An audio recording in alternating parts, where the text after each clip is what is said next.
date is July 8, 2008. The board consists of 5 members and 2 alternates. An alternate takes full part in discussions of the board and becomes a voting member in the absence or conflict of interest of a regular member.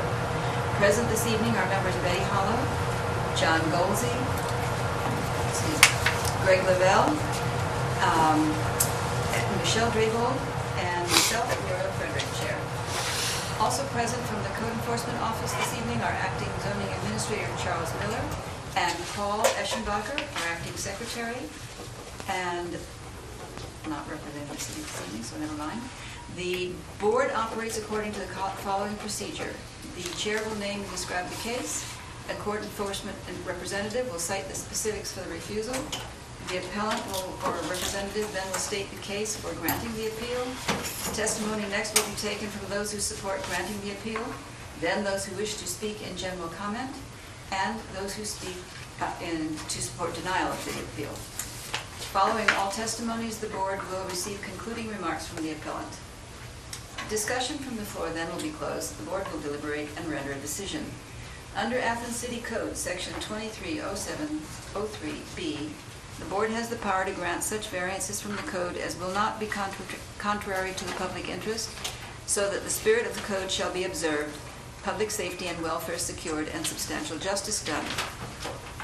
Athens City Code Section 230910C requires that variances from the code shall not be granted unless the board makes specific findings of fact based directly on the evidence provided to it that the following 6 criteria are met. Practical difficulty or undue hardship. There must exist a practical difficulty or an undue hardship caused by exceptional circumstances and conditions pertaining to the specific piece of property. Exceptional circumstances must exist. Exceptional circumstances or conditions applying to the property or its intended use that do not in general apply to the properties in the same zoning district. Number 3, preservation of equal property rights. It must be determined that literal interpretation of the code would deprive the appellant of rights commonly enjoyed by others in the same vicinity, while granting the variance would not convey special privilege. Number 4, minimum variance. It must be determined that variance is the minimum required to make reasonable use of the property. Number 5, absence of detriment. It must be determined that the granting of the variance will not be of substantial detriment to adjacent properties, nor materially impair the purposes of the code or the public interest. The board also is empowered to hear and decide applications for conditional use, substitution for non-conforming uses, temporary uses, and appeals where it's alleged by the appellant there's an error in the decision made by the zoning administrator. Any person who's aggrieved by the decision of the board may file an appeal to the Court of Common Pleas. Such petition must be filed within 30 days after the mailing of the board's resolution to the appellant. This evening there are 4 cases on the agenda. There's number 0816V for 50 South Court Street, zoned B2D. Michael Fitterer is the appellant. Number 0817V for 30 Westfield Place, zoned R3. Cecilia Hansen is the appellant. Number 0818V for 4 Evans Street, zoned R1. Rebecca Cavan is the appellant. And number 0819S for 7 Bayard Street, zoned R1. Sean Jones is the appellant. The board is required by law to take testimony under oath. Anyone wishing to speak this evening, please stand to be sworn.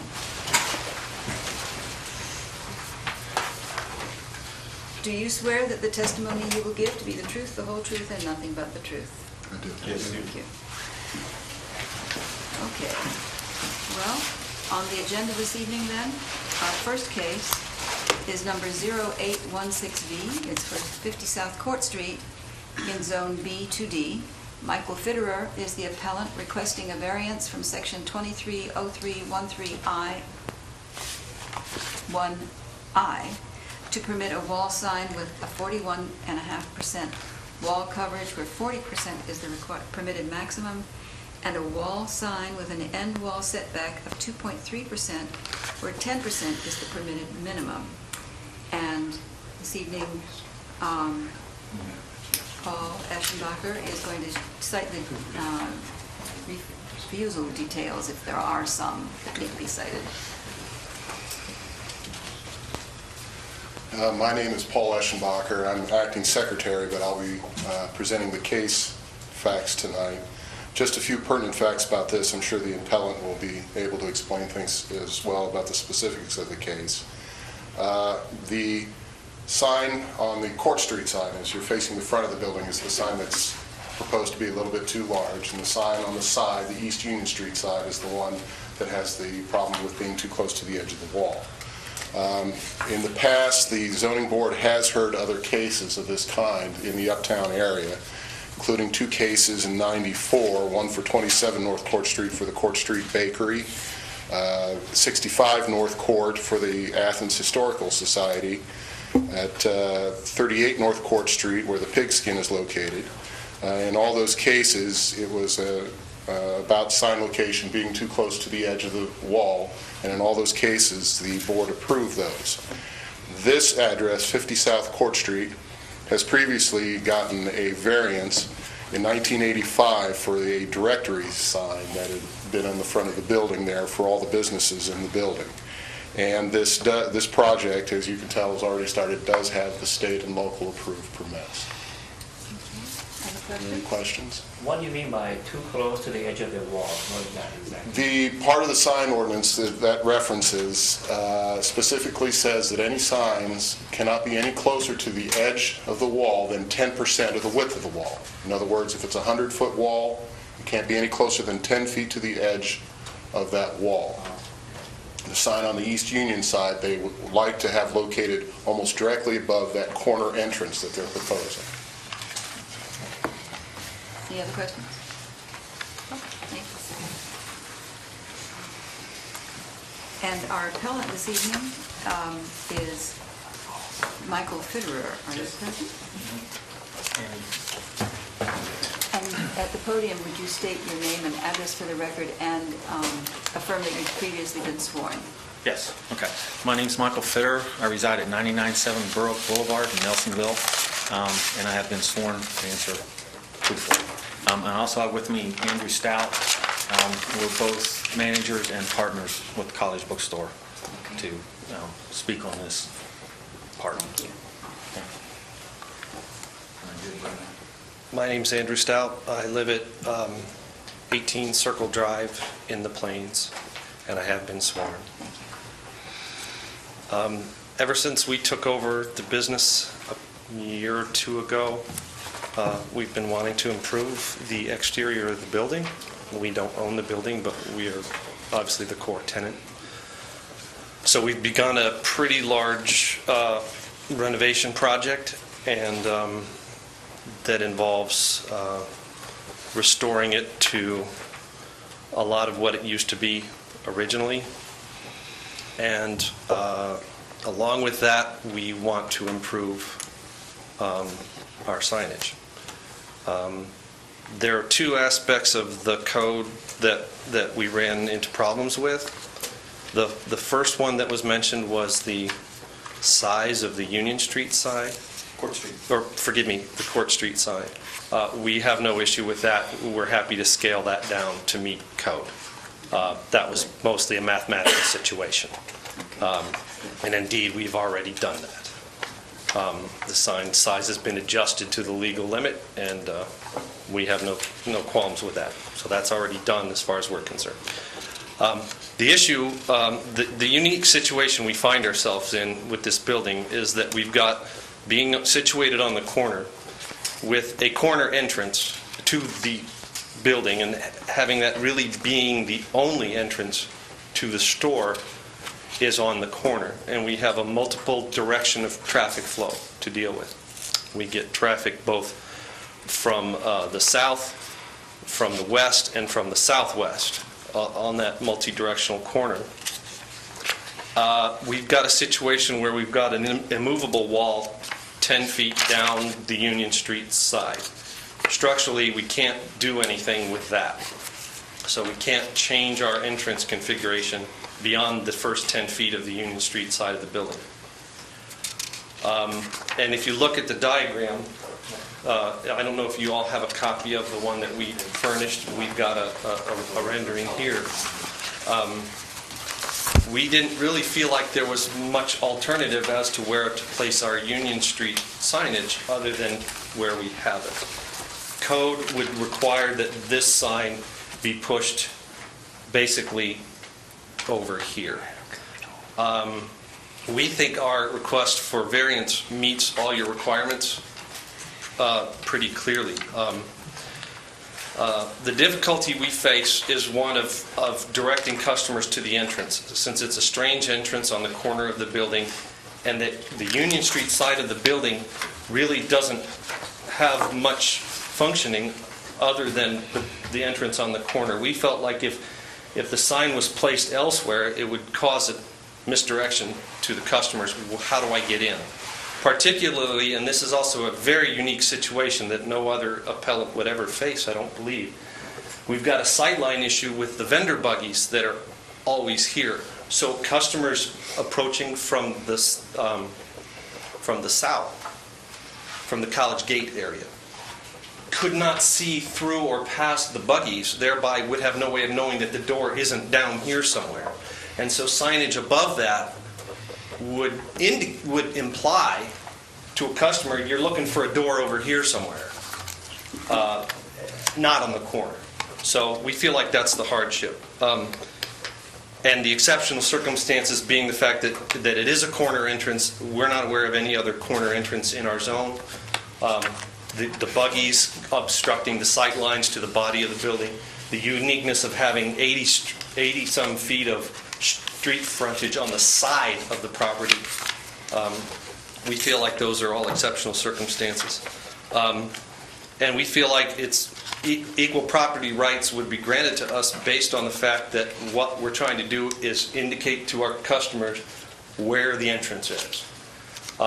We accomplished that on the Court Street side, and we feel like we need to accomplish that from the Union Street side because of the situation of the building. We do think it's the minimum variance required. Again, we've scaled it down to meet the size. It's a very dignified and small sign compared to the length of the building. It's just a matter of where we position it. So we don't think we're asking for much more than what would be logical and what would function well. And we absolutely don't feel there's any detriment to anyone else. Indeed, we think this follows the spirit of the code 100%, because what we think you want to do is prevent us from encroaching on our neighbors. And as the diagram shows pretty clearly, we're 80-some feet from our nearest neighbor on both sides, so we don't think we're encroaching at all. And so we feel like it meets all the criteria of your variance, and so we respectfully hope that you will agree with that. And we'd be happy to answer any questions you may have. Other questions? Any questions? Thank you very much. Very complete, thank you. Is there anyone here present wanting to speak in favor? Of course. And would you? Yes, Larry Van Dyke, 12366 Scatter Ridge Road, and I have been sworn, and I'm the owner of Performance Signs. Basically, it came up, if you have any questions as far as construction or anything of the signage, I would be the one that could answer that for you. They are internally lit. The word college is front lit, and then bookstore is a reverse halo where the actual letters are metal, and you would just kind of see the outline of the letters that says bookstore. And they are LED, 12 volt. They're very low voltage. They're not the neon or anything like that. Any questions? It's going to be fixed. It's not going to be a changing sign or anything. Absolutely. Fixed sign, yes, sir. Thank you. Thank you very much. Is there anyone else wanting to speak in favor? Or You have to swear me in. you swear to tell the truth, the whole truth, and nothing but the truth? I do. Thank you. I don't have to stand up, do I? I keep forgetting No, you that. don't. You can just identify My name is yourself. Joseph Richard Sligo, and I'm familiar with that corner. I'm familiar with it going back to many, many years when it was a clothing store back in the late 40s. And that business about those buggies being in there is a problem, but I also, when you come from the gateway, you really can't see. I have a problem even today, as many times as I've gone into that place, which one of those doors is it?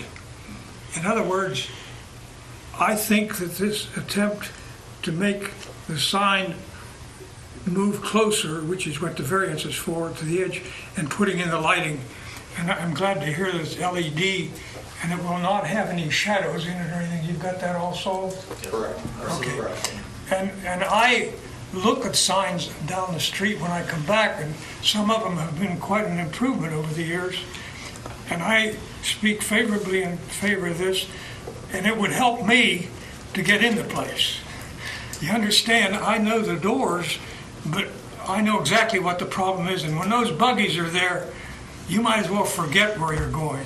As a matter of fact, many times I had students tell me, and they just point to the door, they hold it open for me.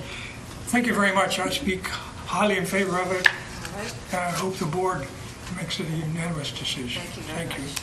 Is there anyone else here speaking in favor or in general comment or in opposition? Do you have anything further, do the appellants have anything further they'd like to say? Because this is your opportunity at this time. No, I think Well, we've in covered that case, everything that we then- need to cover. Great. Thank you. Okay, then commentary from the floor is closed, and we're ready to deliberate and render a decision. Does somebody want to frame? this? Okay, and he's just wanting now Just the then- second part. just the second part, right? I move to grant the variance to the property on 50 South Court Street from section 23(3), 13I(1)(I) to permit the wall sign with an end wall setback of 2.3%, where 10% is the permitted minimum. Yeah. I second. Okay. All right. Shall we go over the problems? So, the practical difficulty? The length of the wall. Yeah. Visibility.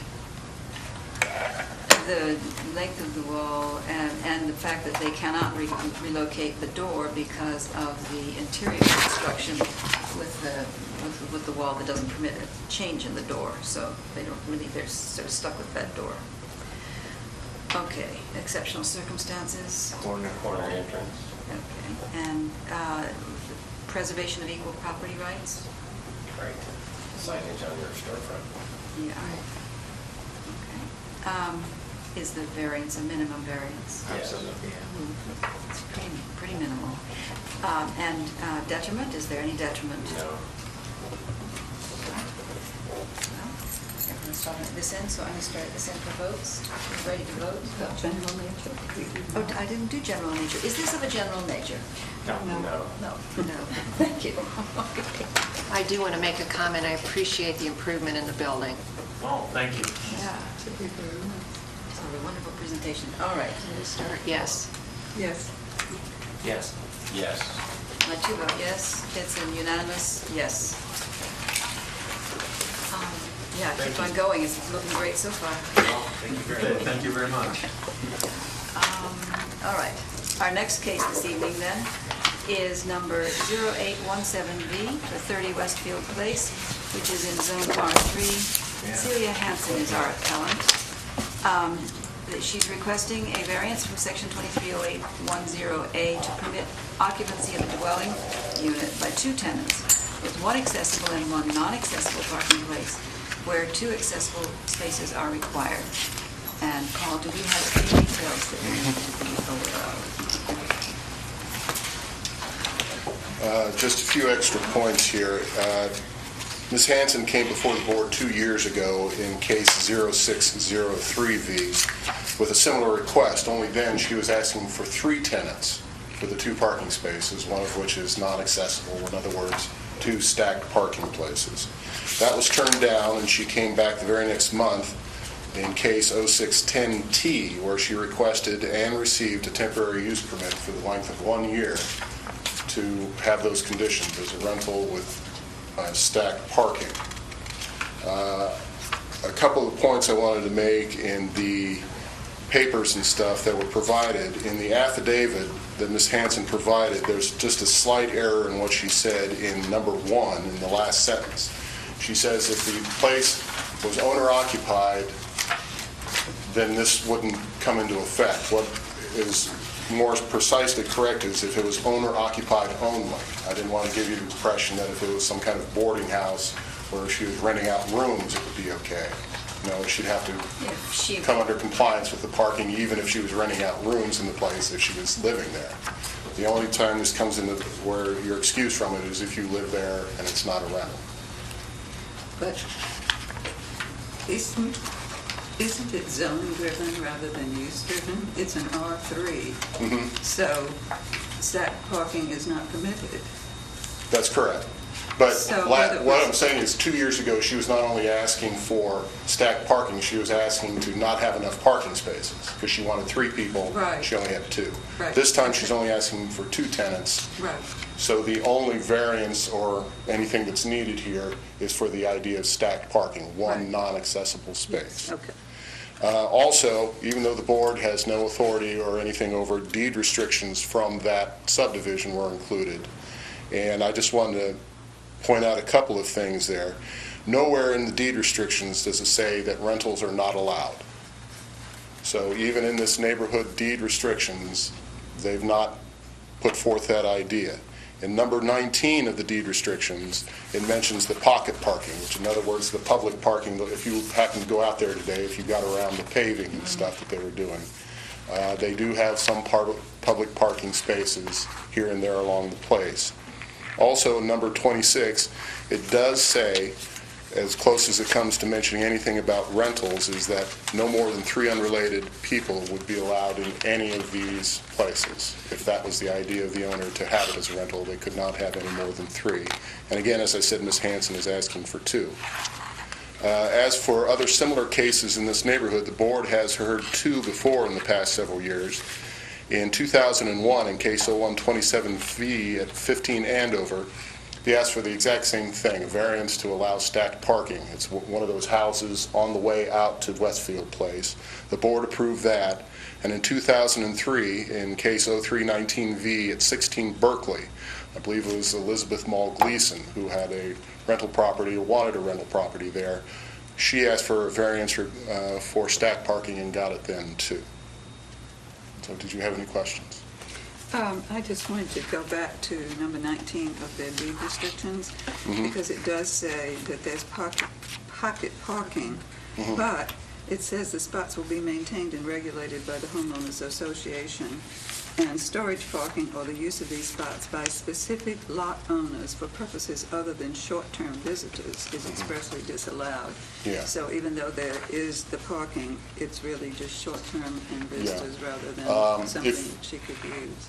That's correct. If you saw the minutes from 2 years ago, you saw that those who were against the variance request were neighbors, and most of their concerns were with 3 tenants there and 2 spaces that somebody would be using the public parking all the time. I would assume with 2 tenants there, if this is allowed, with 2 tenants and 2 parking spaces, that would not be a problem, or would not be any more of a problem than anybody else out there with having visitors.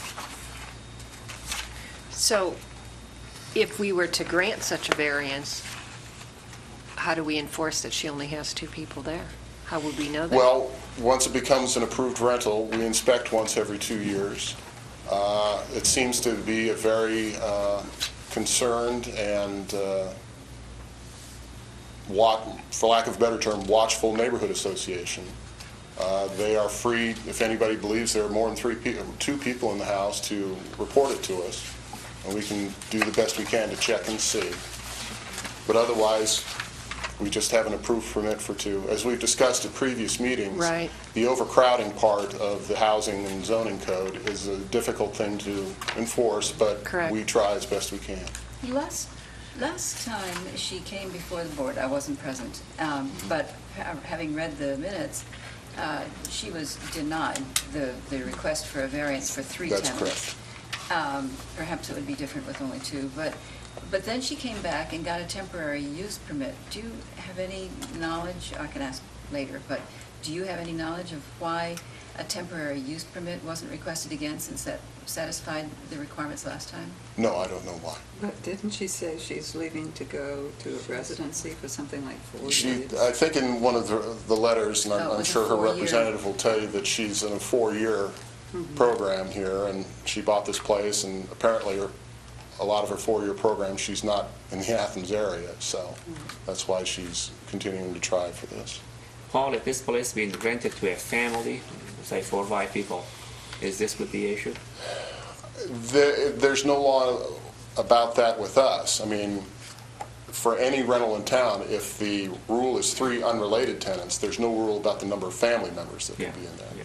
Now, this has, again, nothing to do with this case, but something I read a long time ago about whether cities have the right to even regulate the number of family members that are in a house, but that's something I don't want to get into, because I don't want to regulate how many people you can have in your family in a house. But, yeah, if she were to rent to a family, as long as they were all related under the rules, Then this would they'd be okay. allowed. Okay, thanks. Okay. Any other questions? Thank you. Okay. All right. Well, we're ready to hear from our appellant.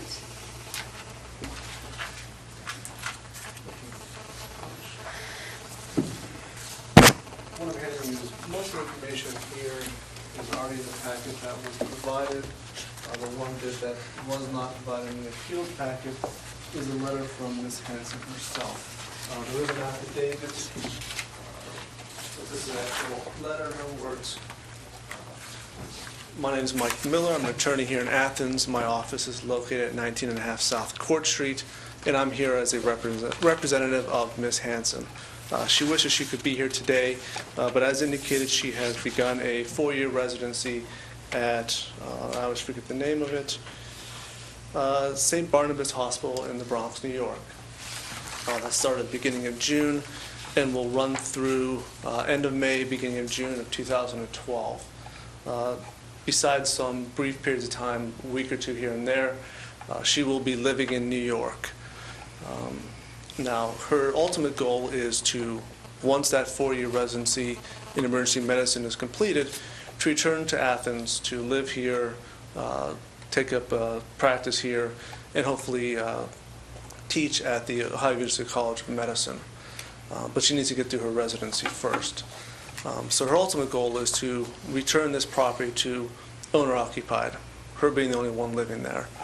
But with the fact that she's going to be living in New York for 4 years, she needs to find something to do with the property. Her short-term solution would be to turn it into a rental property. Her ultimate goal would be to rent it to one individual. She's actually been in discussions with a professor at Ohio University whose family lives in, I believe, Kentucky, but who teaches here 3 or 4 days a week. So the plan would be for this individual to rent the property, stay there on the days that she is going to be teaching, and then to not be there the rest of the time, to return to her family. Like I said, I believe they live in Kentucky. Now, looking at the rental property, again, her goal was to rent to this one individual. However, due to the zoning code, she needs at least a minimum of 2 parking spaces, even though she's only wishing to rent it to one person, which is the reason that we're requesting the stacked parking.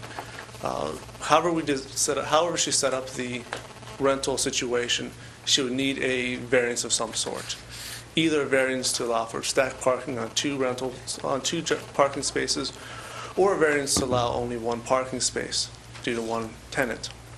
I advised her to go the route that would allow her a little more flexibility, and that being the asking for the variance for stacked parking for 2 tenants rather than a reduction to 1 tenant. I discussed with Ms. Hanson the possibility of doing a temporary permit because she had that in the past in 06 as discussed, and it was in place for approximately a year. As far as I know, there were no complaints of any of the neighbors, about any of the tenants that were there, of any of the congestion due to parking.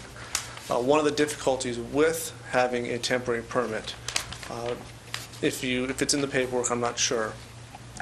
It was a situation where it was a 1-year temporary permit that can be renewed up to 2 more times, so up to 3 years. Ms. Hansen's problem comes in the situation of she can get the temporary permit now, say, and it can last a year. She's still not able to attend the meeting to ask for a renewal of that permit because, again, she'll be in New York for her residency. I'm not sure if you're familiar with how medical residencies go, but especially first and second years have little to no control over their time. They're frequently doing 3 or 4 24-hour straight shifts.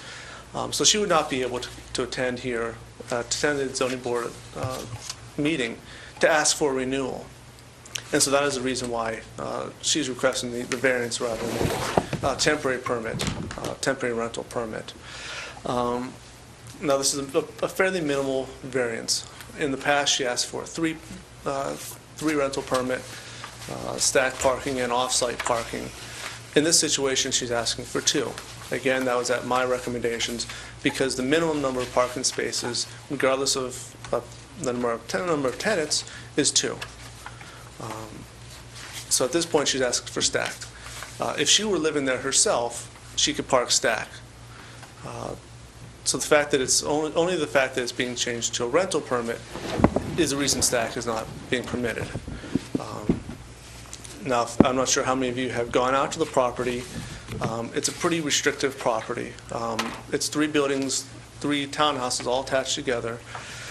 There's almost no possibility of her creating additional on-site, free on-site parking. In addition, one of the whole goals of the development is, uniformity of the houses. So for her to suddenly try to create a double-wide driveway or parking in the back is going to destroy that atmosphere. And I'm not even sure physically if that's even possible. Is that mentioned somewhere in the agreement? Or because I've seen some small areas people have paved and they park in their cars just right in the middle of the grass. I think the agreement she signed specifically denies her the right to do that, if I recall correctly from what I read. So she agreed that she wouldn't do that.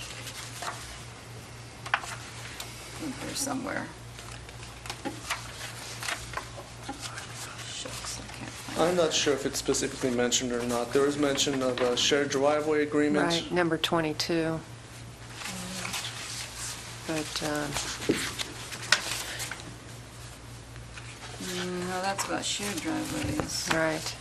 I'm not sure that there's anything specifically prohibiting I use of the have driveway. seen, I was there yesterday, and I've seen, it seems that there are parking spaces been created, paved, and people are parking adjacent to their house. I don't believe I Ms. think it's Hansen number has 20, but I the can't ability read to the do whole that.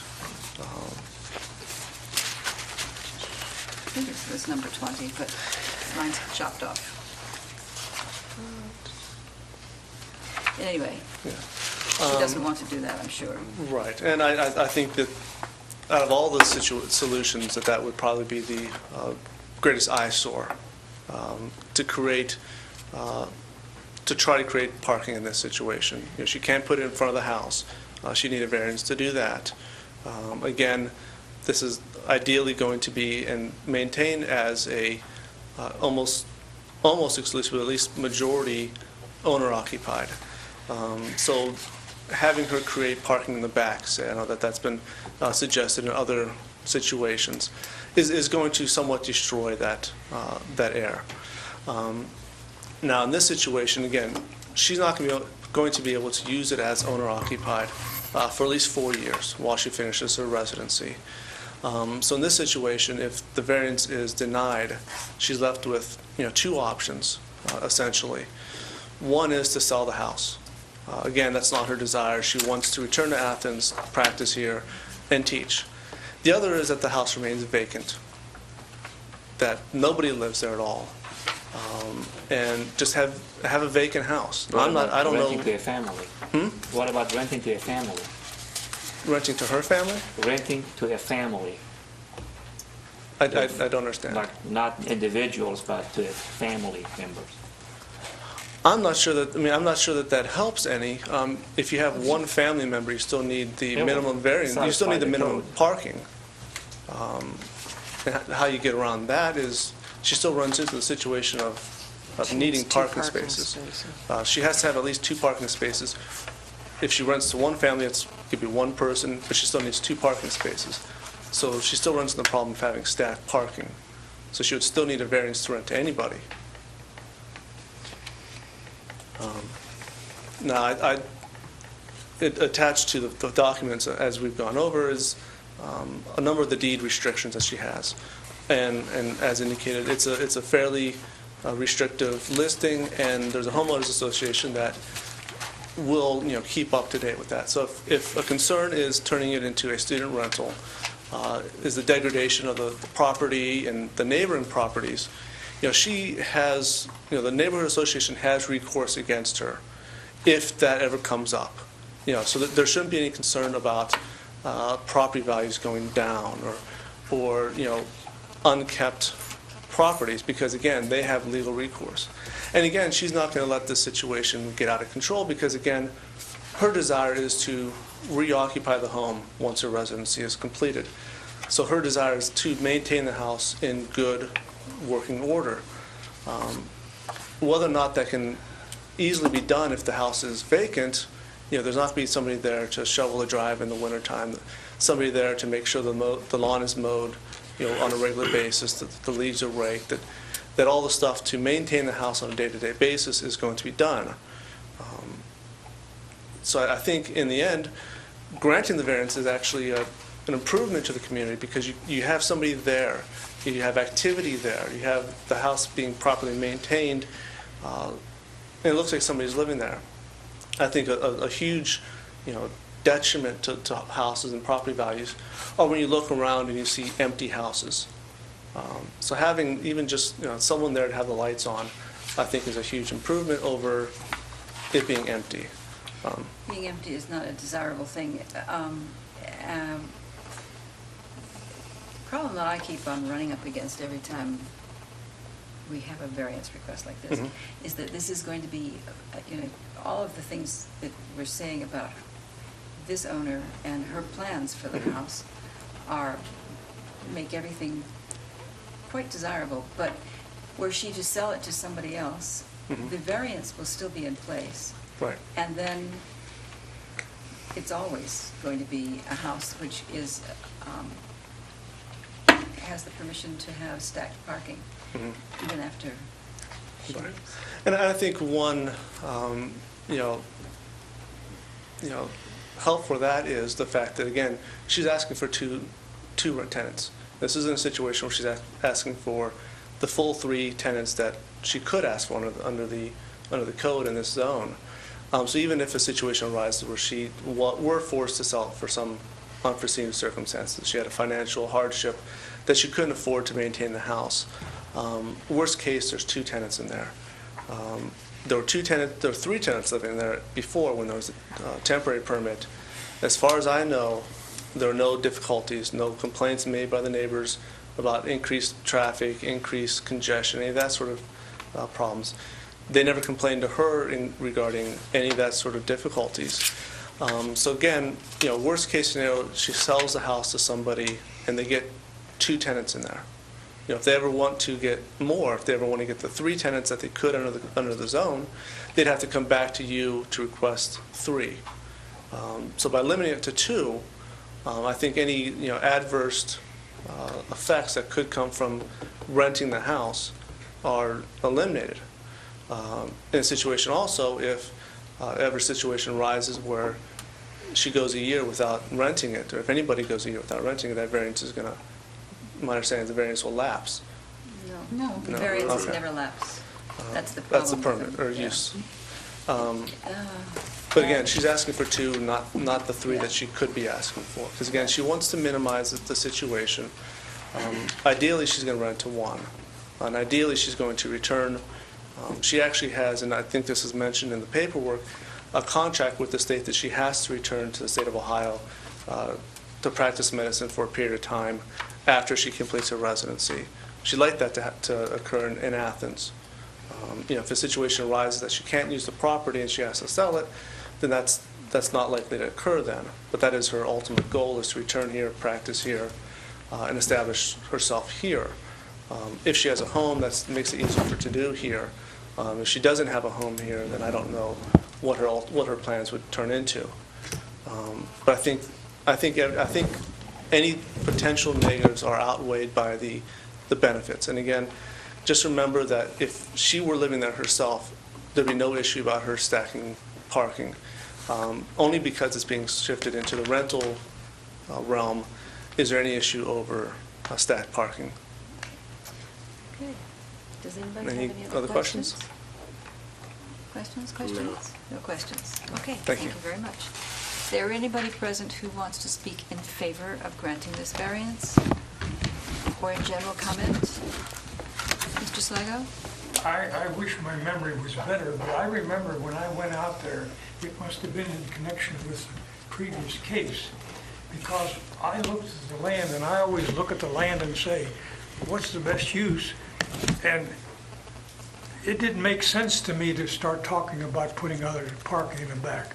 You might from the street think so, but when you walk up in the property, you can tell that it'll be prohibitive.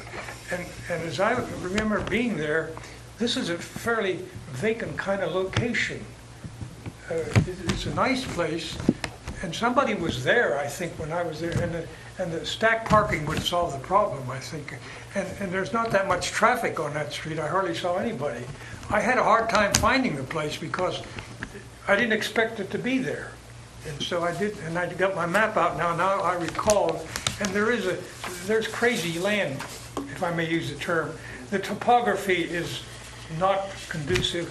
However, you know you could spend enough money and build anything, as they show you in California, and then it comes down when you have slides. But that's another story. I urge the board to favorably consider this, and this makes sense to me as a good use, and it's a good intention to have the people, and I'm not surprised there were no complaints, because that's a nice part of the town. It is very nice. It's very, very nice, and very pleasant. Well, is there anyone else here speaking in favor or in general comment? My name is Joseph Richard Sligo. Is there anyone here to speak in opposition? You thought of anything further that you need to say? I guess just a couple things. Okay. Is there anyone speaking in opposition? No.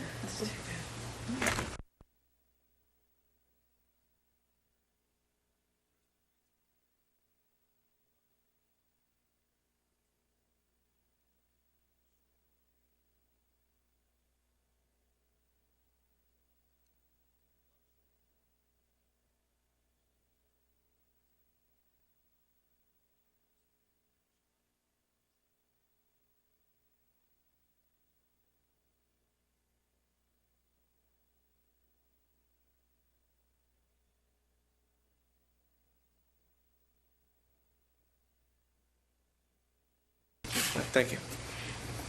And apparently Betty is Well, going to read from the since previous, we- we do have the minutes of the previous This was the meeting. 2-year ago And you may meeting want to speak when the then. request was for 3 tenants, so the situation is a little bit different.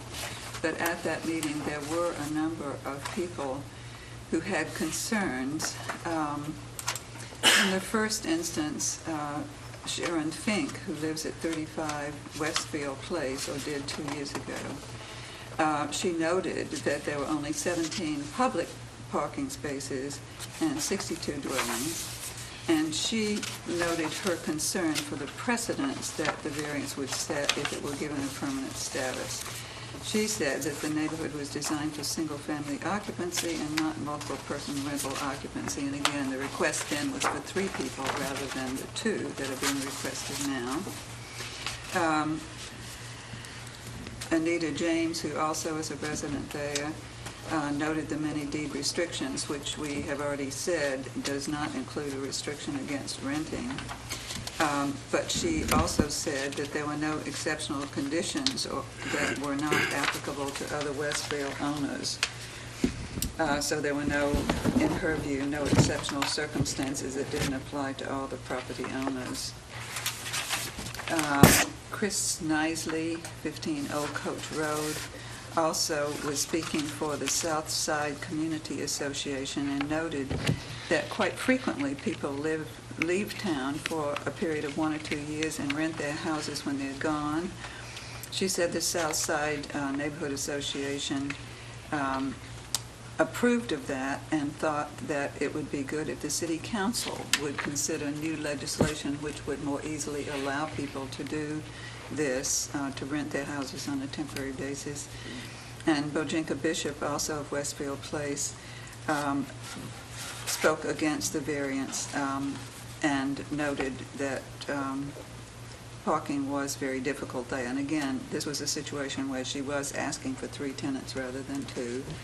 Marty Rector, also of Westfield Place, hoped the variance would not be granted because of limited parking in narrow streets, and said that she didn't want the neighborhood to be crowded with limited parking.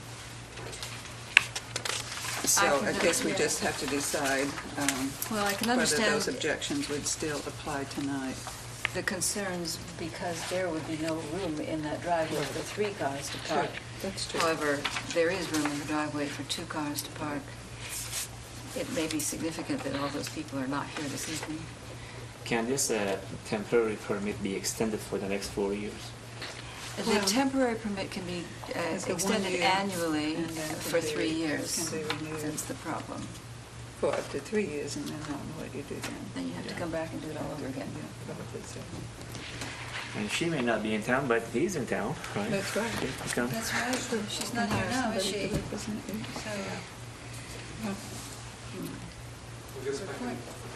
Yes, you get to, because we did all this chit-chat again. I guess a couple of the main concerns that came out of those minutes were, again, that there were 3 tenants, and that some of those tenants would have to use public parking spaces. That's obviously not a situation here. There's a garage on the property, actually underneath the townhouse, and then the driveway, which would be used by the tenants in this situation. The other situation is the owner occupancy desire. Now, again, ultimately, we'd like to turn this back into an owner-occupied, but I've also noted that there are other rental situations in that zone. They're set up in a better situation where they had access to the freer parking, so they were able to rent the property without having to come to the board with the desire for zoning, for variance. That was not Ms. Hanson's situation. She's not set up where she's able to have a double driveway to get 2 tenants in there. So there's already a precedent set in the neighborhood for some rental situations. And again, this is on a limited basis, up to 2 tenants. Again, her desire is to have 1 there. And actually, the tenant that she's been in discussions with, again, is an OU professor of marketing, I believe, who'd be there about half the week. So I think some of the concerns that were from '06 would be addressed with this more limited variance. In addition, the homeowners association who has careful watch over all of the houses in the zone. All the neighbors in the neighborhood received notice of this hearing. The neighbor association received notice of the hearing. And at this point, there's nobody here speaking in opposition. I can only take that in that they don't have a problem with her renting it to 2 people, since it won't have an impact on public parking. It won't be an eyesore. You won't have, so as far as having cars parked here, there, and everywhere. So I believe the concerns from 2006 have been adequately addressed in the more limited variance request. Thank you. Thank you. Any other questions? All right, then at this time, the discussions from the floor are closed. And we're ready to consider the variance. Well, Somebody would like to make a motion? well, before we do that, Yeah, let's talk some more about whether we could, that could be renewed. The problem is you can't do a temporary use permit because that wasn't advertised. Well, well, we can But grant. you could discuss whether or not she could come back for it next month. Right, okay. Let's discuss that. The temporary use permit, the only problem with that would be, of course, that she's Every planning to be year. gone for 4 years, and it's only going to be permitted for 3 I think it years. should really be coming back after for the fourth, or she was coming back after the fourth year, people would certainly be very reluctant to cut off her use of the conditional use permit at that point, so she could come back and renew Oh, well, again. it would get done with a second request to the board, yes. I'm sure it would be granted also, I agree. The way I read this, the last time I guess was request for 2 unrelated persons. It Right. wasn't 3, was it? This Yeah, is the 2. first time it was 3. But this is 2, the one I'm looking Yeah, at. now it's 2. Today it's And 2. we all said no then. Yes, it was unanimous, we said no. The Right. last time, it was to permit conversion of a single-family attached dwelling unit to rental purposes for 3 unrelated Yeah, persons. that's March 14th. All right. So it wasn't 3. I would also, again, it's very difficult to enforce. Well, this is a temporary problem, which we are giving a permanent Yeah, solution. it's going to stay attached to the Yeah. property, as you Yeah, that's the stated. problem. so- You make a Reluctant to permanent do solution Temporary to a temporary might be problem is my okay. problem. Well, because she has intentions, but there's no guarantee at all that those Not at all. intentions will be Zero. fulfilled. Well, actually, yeah, she wants the guarantees because she actually has a potential renter already. She has a potential But renter she who wants- may be there Yeah. and may do this, and she may Right. come back. She has to come back to Ohio. She hopes it will be Athens. Mhm. 4 years is a long time. Yep. So I'm reluctant to do the variance. I mean, No, you no, may I, vote for it and I may vote no, but I'd rather Um, do something else if we possibly I could. think a temporary discontinuation of what we have done, I would be comfortable maybe on it, maybe 2 years, and then meet again in 2 years, till she comes back. Well, we would have to do it as Mr. Eschenbach advised us that it can be done. Is it for a Is- year? Was it 1 year at a time, And then Paul? we renew it, and Yeah. How would that work, Paul? well, I think he's trying to I figure think it out. he's looking. But I believe that's what you have to do, is renew it every year, and it can be renewed for up to 3 years. And then it has to be started all over again. That's how I remember it. Well, apparently this lasted for 2 years, right? This was So 2006. her last one, It's been going which we for don't 2 have. years, over 2 years Yeah, already. so we don't know whether it was renewed or not, just Yeah. automatically. or-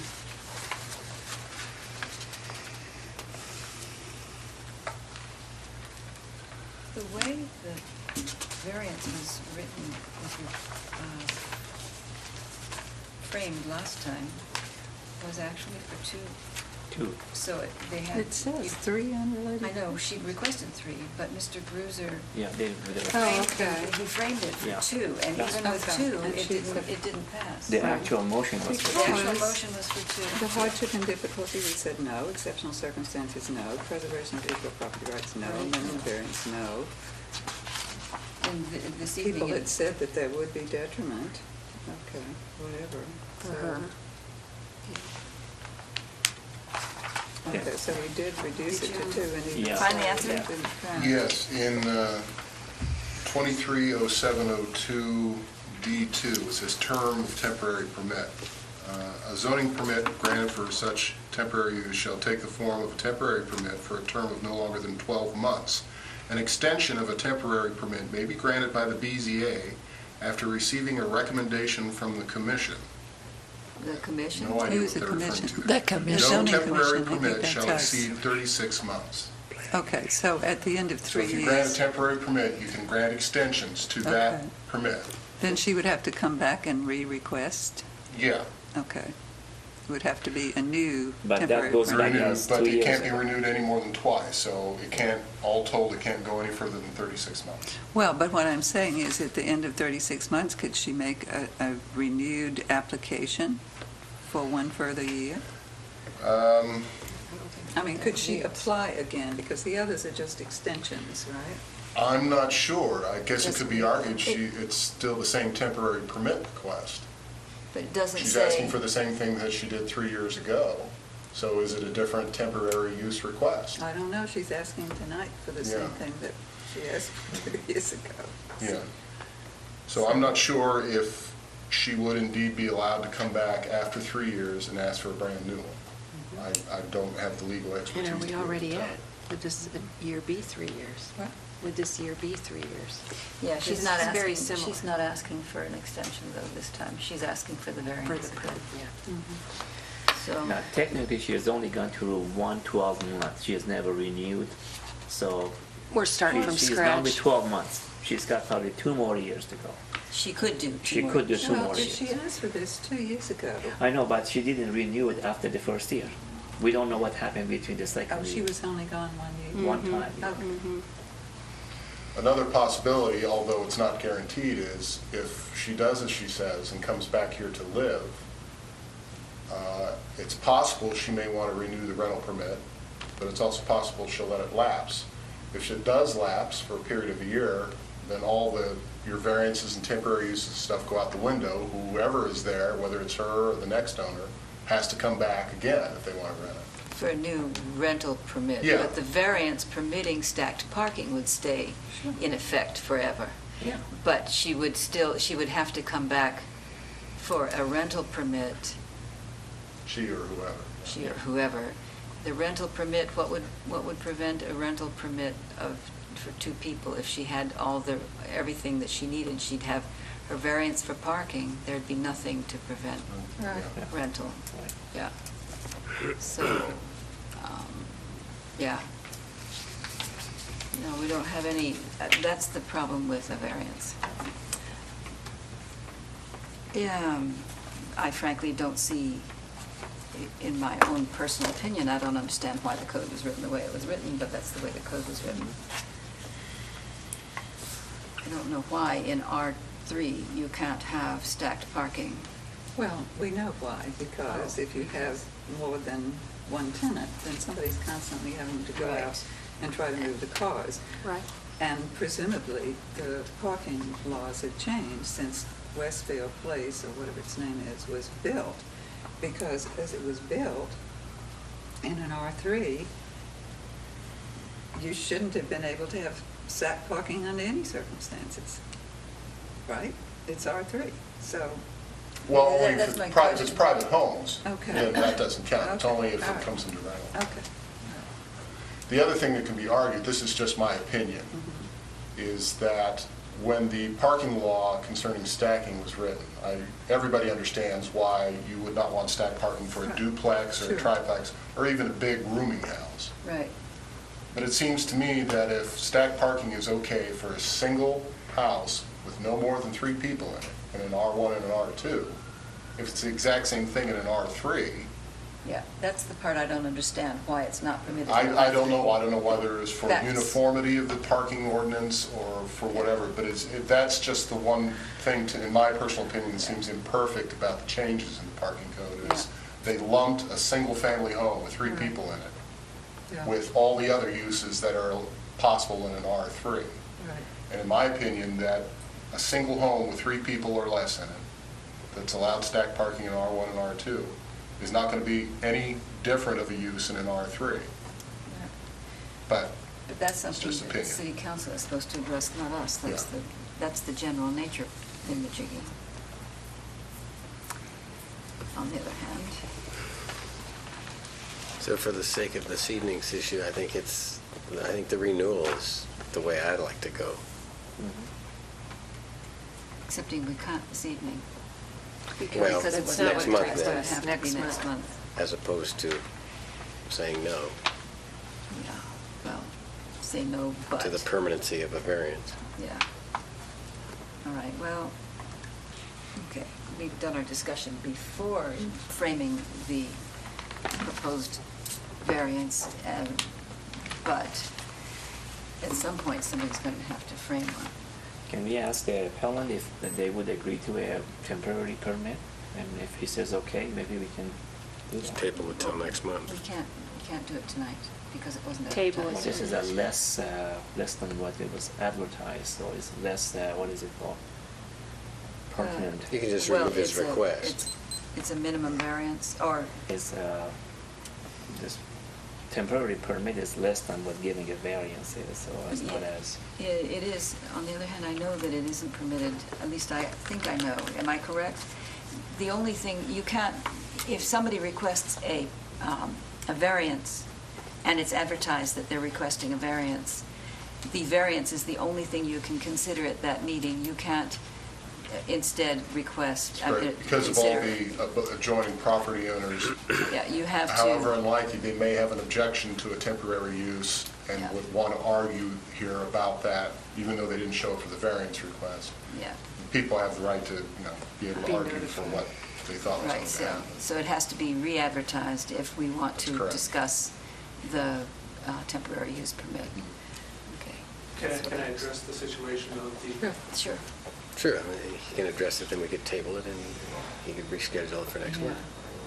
I guess my greatest concern with discussing it as a temporary use permit rather than the variance. Variance is requested all the time. They're granted frequently on parking situations. Now, looking at the code, for this to work out as a temporary permit, which again, there's going to be difficulties handling that because of her inability or difficulty in returning to request the renewal. But the greatest difficulty is the 36-month limit on it. To address some of the question that happened before was the temporary permit was granted in 2006. It ran through through that school year, the 06-07 school year, at which time Ms. Hanson returned to the area and retook the property as owner-occupied. She resided there for the 07 to 08 school year, and now has moved on to her residency. When she returned to reoccupy the house as owner-occupied, she didn't renew the permit, the temporary permit, because there was no need to. She wasn't renting it. Now, for her to try to address the situation with a temporary permit, one, she'd have to find some way to return every year to renew the permit. Two, after that 36-month period, she would then need to come back to the zoning board and find some new temporary permit. Because if she wanted again to try for that same exact permit, my reading of the law would prevent her from doing so, because it would have a permit for longer than 36 months. So that it would have to be almost a brand new permit, similar to if somebody comes to the board with a variance request which is denied, that they would have to wait a year to present that one, or at least substantially change it to present it again to the board. So for her to seek a fourth year on a permit, she would have to substantially change that permit request. And I, at this point in time, don't know how she could change it significantly enough to get what she needs out of the situation and still be allowed to get a permit. I understand there's some concern about having a variance attached to a property. Again, this is a fairly minimal variance. It's less than the permitted number that you could have in the zone. That's 3. She's asking for 2. Every time that a variance comes up for the zoning board, that's an issue, that it's going to be a permanent situation. The sign case earlier today, that's a permanent situation with the building. So I don't think that should be the end-all, be-all. I think that she does meet the requirements for the variance. She can't, there's no way that she can get additional freestanding parking on that lot. She can't rent it out. So the only way to use that property in any way is to get a variance, either stack parking or allow one tenant in that situation, one tenant instead of, and therefore one parking spot. Either way, to use that variance, or to use the property at all, she need a variance of some sort that would attach. So I think there are unique circumstances there, given the nature of the property, the nature of the restrictions on the property, that it's no detriment. Again, that's viewed by the fact that there were no complaints in the year that she was using it as the temporary permit, and that there's no residents or no representatives of the homeowners association here to contest it. It's a minimal variance. I think that she meets the requirements for a variance. I think a temporary permit is complex and an even more convoluted way to address and achieve the same goals that a variance would. She wouldn't need a variance if she were planning to rent to just one person. she would need a parking variance, because you have to have at least 2 parking spaces if there's one person there. No matter how many people you rent to, you need That's a right, I minimum of forgot that part. Because She again, is her, between a rock and a her hard initial place. goal was to rent to one person. I advised her to put down 2, because that's the minimum number of parking spaces you have to have on any rental property. So the alternative would have been to come to the board with a zoning request of 1 parking spot for 1 tenant. Either way, there's a variance that runs with the property and allows for rental. And in that situation, she'd be allowed to rent to a family, which would have multiple cars there. This is a situation, 2 unrelated people, 2 parking spots. And that was exactly the same motion as last time. Yeah, that we denied. The But only- no, It was denied as 3 parking spots. It was granted temporarily No, for for 2. Well, the variance was denied for 3, temporary permit allowed for 2. No. No. the No. variance. No, the variance When that we was finally got requested. around to the variance, it was written for 2. Yeah, it was moved and seconded to permit conversion of a single-family attached dwelling to rental unit, rental purposes for 2 unrelated persons where 2 parking spaces exist and a minimum of 2 or 1 per permitted occupant is required. And section 230801A to permit access to only 1 parking space where access to all parking spaces is required. And that, it was the motion for the variance that was denied. And I presume, well, I don't presume, I see that it was because they could find for none of the findings, there was no hardship and difficulty that was specific to the property. It was specific to the individual, but not the property. There were no exceptional circumstances applying to the property. There were the preservation of equal property rights. Well, nobody in the neighborhood has the right to rent to anybody because Well, they that's not can't true. provide, well, because they can't provide. Right, so Parking. presumably the other people who have been able to rent must have had lots that had Had lots different with larger. parking. So she does have, there is something exceptional then. Her lot in this area, But presumably she's not the only one who has that. perhaps not, but there is, That's true. it is Some an lots- exception. There are some lots that have It's- parking and she there are some says lots that some, haven't. you know, that the parking spaces are varied and that some people have more parking spaces than others, I guess, Okay. depending on particular property. I think that gives me my wiggle room. The hardship is this contract that she signed, but, you know, she signed it. Right. The way the agreement was written up makes it very difficult for the people with these particular structures that she, like the one that she's living in, to do anything excepting live in it. They can live in it or they can sell it. That's essentially it. They're, Maybe that was for the purpose for the well, community. I think it was just badly written, a badly written agreement that she signed, but anyway. Well, again, as Ms. Ossenbecker mentioned, there is in the deed restrictions an allowance for up to 3 unrelated people. Yeah, If you have the parking. if you have parking, but So I But think- it's the common, it's the way the agreement crosses up with the Athens City Code that presents the problem. Because the people who framed the deed restrictions didn't intend to restrict them from having 3 unrelated tenants. But the way the Athens City Code is written effectively denies them that ability in this particular zone. Well, in the code allows for rentals if there's sufficient there's parking parking, spaces, right. which are some properties in that neighborhood. This is not one of those. Yeah, and they So- cannot create it. Right. So They that can't is create, the- that's an extreme circumstance. The hardship is she can't use the property in any way, shape, or form at this point, other than her herself residing there. And that's not an option at this point. You could sell it. And then the option selling it, that's not making reasonable use of the property. That's No. disposing of the That's- property. Yeah, exactly. So at this point, the only reasonable use that she can expect to make of it is to rent it on a limited basis. And that, again, is requesting a rental situation less than the total that she could be requesting, indicating a minimal variance request. Again, this is a situation she's asking for two. If she rented to one family of, say, 2 adults, okay, she'd still need to have 2 parking spaces. Regardless of that, you're still going to have a situation of back and forth. If she could sell it to a couple who reside in it as owner-occupied, they're going to stack parking.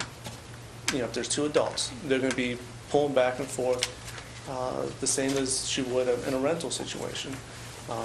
So it's not adding an undue hardship on the community. Allowing her to rent in this situation would be giving her the equal rights of those other people who were more fortunate in the parking situation. She'd be allowed to rent the property out as those other people do. She's not getting a benefit that other people are not privy to. She's getting the same benefit that they are, and that is to reasonably use the property. Without so, it either sits vacant or she sells it. And again, that's not making reasonable use of the property. I think making it have to be done through a temporary permit is making a relatively simple situation exponentially more complex. Again, with her difficulty in returning for the renewal process, and then after the 36 months, trying to find a new permit request that would allow for a 1-year span. Now, I represent her by contract through the Center for Student Legal Services. At the time that this situation arose, she was a student at Ohio University, so was privy to their services. And that's how I represent her in this situation. My representation of her ends at the end of this hearing. So she'll need to find new representation, or she would need to appear on her own, which again is difficult for her due to the nature of what she's going through at the moment. So I think making it be a temporary permit exponentially complicates it, rather than giving a variance for stacked parking for 2 people in the situation. Any other questions? Thank you.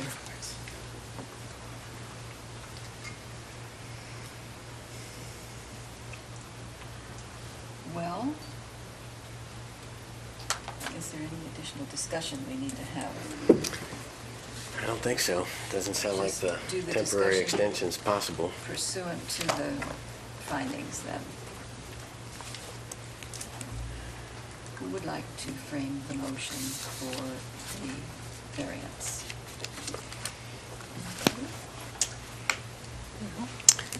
Just read this whole one. Yeah. Let's see.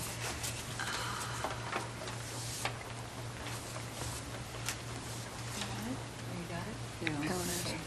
Yeah. Okay, I move we grant a variance to the property at 30 Westfield Place from section 230801A to permit occupancy of a dwelling unit by 2 tenants and with 1 accessible and 1 non-accessible parking space where 2 accessible parking spaces are required. Very straightforward. Well, it's a little bit different from what we had last time, because the last time we said we were converting an owner-occupied house to a rental. The same thing kind of deal. Yeah, this sounds better. Yeah. Yes. Also, 2 years ago, there was also an additional variance request to not have enough parking spaces, because she wanted Yeah. 3 She wanted tenants. and 3. only Yes, but finally we did. But we decided not We to. voted on the 2 tenants, okay. Second. Okay. Okay. Okay, our findings. Let's pretend that we've never seen this before. And that we're not unduly influenced by what we said before. There must exist a practical difficulty. Well, it says, what's the hardship and difficulty that we would create by denying the Right. variance that would not be necessary to uphold the purposes of the code? That's what we're talking about. Would we be creating an unnecessary hardship that is not needed to be created? No, she can sell the property. That strikes me as creating a we're creating a hardship if we set it up in such a way that the only thing she can do is to sell her property. I think, actually, it might even be illegal, but because it's reasonable for a person who owns a property to be able to either occupy it or rent it. If you have the Or proper sell it. spaces. Yeah. Or sell it. Yes, Like you- the you other can do people those at things. Westfield have the parking already, and if they're utilizing it to their advantage.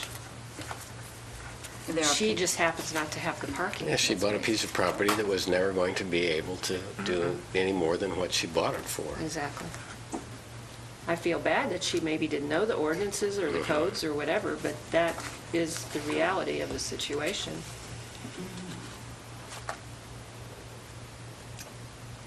I'm not comfortable with that. But what else might be? That's the hardship that we'd be creating.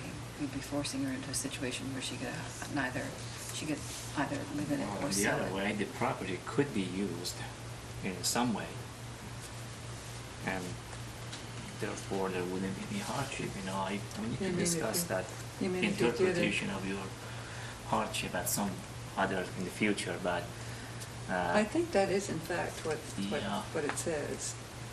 It's not Yeah. just, we used to talk about it as if Is there there- was some hardship inherent in the property. is there But- any but hardship if- to the property that could not be used effectively or properly? Well, she's been using it for some number of years. The Right. property has been used for this number of years. Right. So in that respect, the what- hardship is only the personal hardship that she has That's now to right. go away. Yes, that's the hardship that we would create. We would create a personal hardship for her. But there's nothing in the property itself. No. There's nothing in the shape of the property or No. the size of the No. lots No. or the blah, blah, blah, blah, blah. No, no. Which really should be referred to probably as the exceptional circumstances. And so then, are there exceptional circumstances? Last No. time we said No. no. I guess you There could isn't. argue that her apartment has fewer spaces than some others.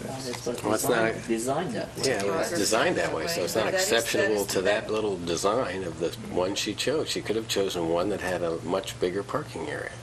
If she thought this was going to be her intent. Yeah, But I seriously, there are different sizes. She there. came here to medical school.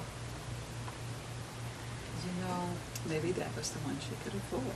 Maybe that was the one she could have. realistically, when you're running around, well, anyway, it's caveat emptor. This is true. Well, it's On time the other to hand, sell and move on. You get something bigger now. You're a doctor now.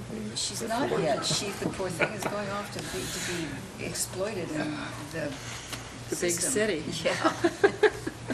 Okay, well, we do have this in front of us with a new motion, so did we say that we would create hardship by denying the variance? Some of us did. It's not Some of us necessary. said so. Okay. Is there anything exceptional in her circumstances or about this property that's exceptional in this area? It's exceptional in one, not entirely. There are other apartments that are built in the way that hers is, but there are also others in the same area that are built with more parking.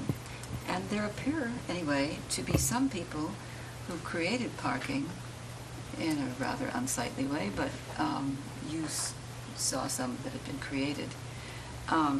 So her is different from those anyway, in that she has none, and some others in the same neighborhood do have. Right. Yeah, but that's not exceptional. That was on purpose, that the way it was designed. Her building is different from some other buildings. I think that makes it exceptional, but I guess we'd have to get out the dictionary and figure out what exactly exceptional means then. But I think it's, except for the fact that her building has no parking, it's the same as the buildings that do have parking.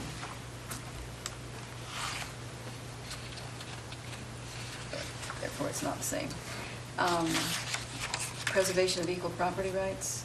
Would a literal interpretation of the code deprive her of rights commonly enjoyed by others in the same vicinity? The others who have larger If others are the driveways. same size. Yeah, others are the Others who same have- size. Not the others. Others who Can't do it either. others who have more parking would be Well, permitted no. to Yeah, rent, but she's others not. who are the same size The would others be of in the same size would situation. be in the same situation, this is true. So if we grant this variance, she would have more rights than the others equal size builds. Mhm.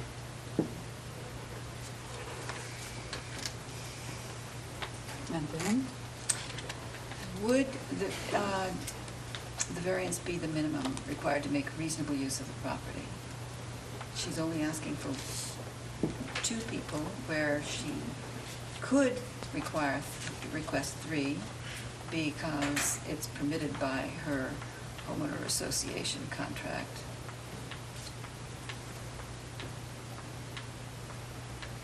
If she had the parking. If she has the parking. If she had the parking. So, no. The contract didn't say you could rent to 3, you could You put can 3 come, people. could look for a variance, but It didn't say that you had to have parking, it just said that you could have up to 3. There was no ifs in that contract she signed. But, okay. Now, not of a general nature, absence of detriment. Would granting the variance be of substantial detriment to adjacent properties? And would it materially impair the purposes of the code of the public interest? Purposes of the code and the public interest are to keep people from parking on the street, right? Mhm. She doesn't plan to park people on the street. Well, historically, there was a number of people who objected last time, But there's nobody Yeah, here nobody objecting here tonight. today, yeah. right, So it seems like it wouldn't be a detriment. it probably wouldn't cause any. No. Is it of a general nature, such that situation would more reasonably be handled by changing the law? Well, the South Side Neighborhood Association suggested that we should encourage the city council to take it up and consider a special ordinance or something for people who do want to leave town for some period of Yeah, time. was and rent that, their do you know properties. if that was ever done? Oh, heavens, I doubt it very seriously. So she's here making a request for a second time, and when it was recommended that the city council address the problem, it's Well, still somebody valid. would have to make a formal request, I'm sure, and I Yeah. don't know whether they did or not. So, okay. All right, well, do we have any further discussion? No.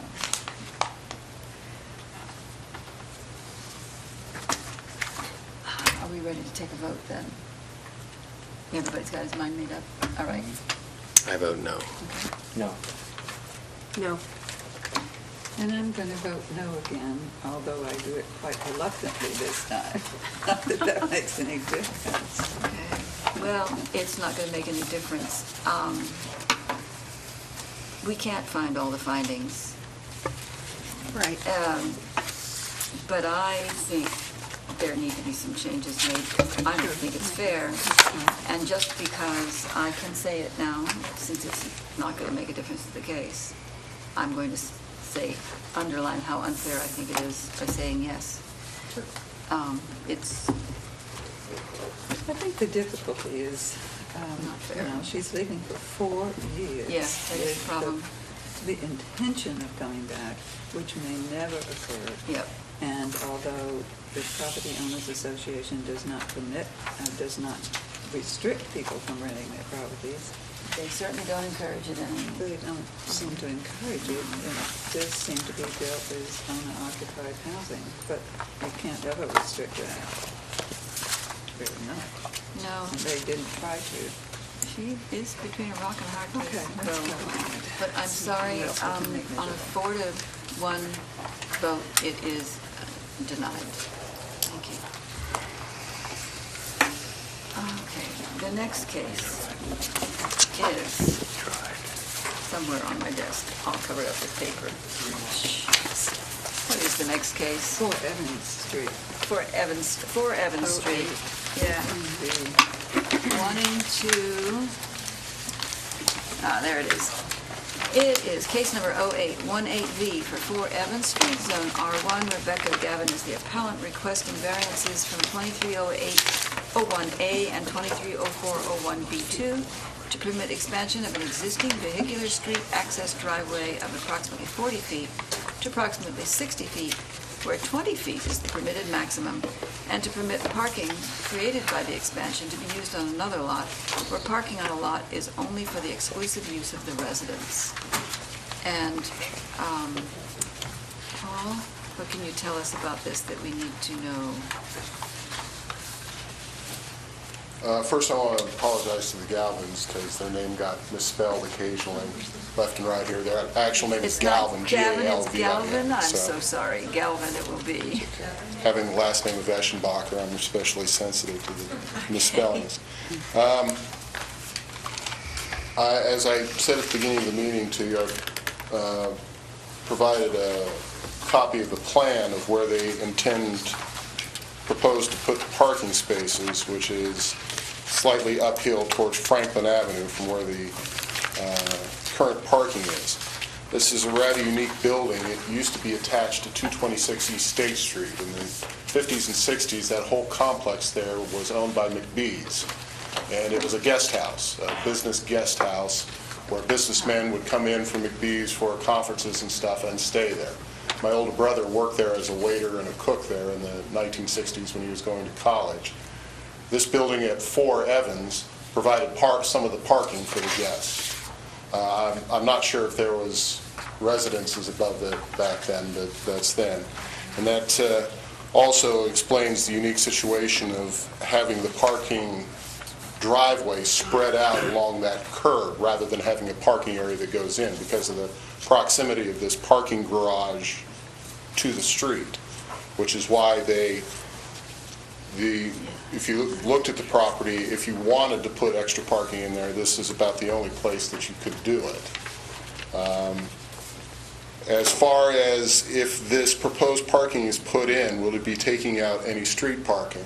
By my measurements, it would probably take out 1, possibly 2, but there is a yellow line coming up from the existing parking that cuts off some of that. So in my opinion, I don't think it would cut off any more than 1 street parking place. The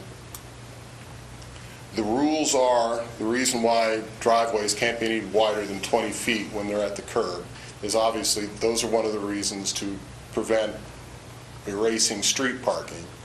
And also for certain traffic problems, in other words, cars backing out onto the street rather than having a driveway to go down. On the opposite side of Evans Street, on the 238 side where the Moncayos live, parking is not allowed across the street there. So there would be no cars to back into from 4 Evans, or cars from 4 Evans to back into cars on the street. Also, the only thing else is, as far as this property goes, is there are no previous variances or variance requests on record. So if you have any questions. Any questions? Paul, the setback in front of the garage, because I believe that that's mentioned in their appeal, is not enough to actually legally park a car, is that correct? Or Well, does that become setback parking? if you wanted to say if that open space there, that 16-foot setback, could they park there? The rules are a legal parking space has to be 180 square feet, and it has to be at least 9 feet wide. So, 9 by 20, 10 by 18, 12 by 15, I mean, if you have short enough cars, technically, they could be considered legal parking spaces. But a 12 by 15 shaped parking space is probably not too practical. Right. And there are 3 units owned in this property, correct? That's correct. 4 Evans, and then the house that's on East State Street, 236, has 2 units in it. One is called 236 East State Street, the other one's called 2 Evans, because that And I believe entrance those is are on the Evans side. one-bedroom apartments? One-bedroom? The Pellets. You can ask the Galvins, I can't remember Okay. off the top of my head. I All didn't right. bring the rental permit, so I don't remember. All right. Any other questions? I think this is what Michelle was talking about.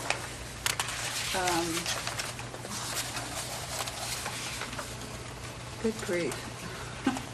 Exclusive of hard surface driveways where parking is permitted. Off-street parking areas or parking structures for residential structures shall not be located between the required setback line and the right-of-way line. What does that say? See that? Yeah. It's B on page 23, 24.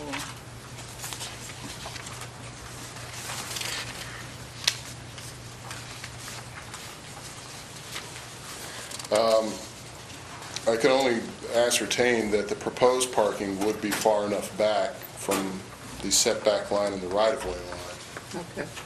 that it wouldn't be a factor in that.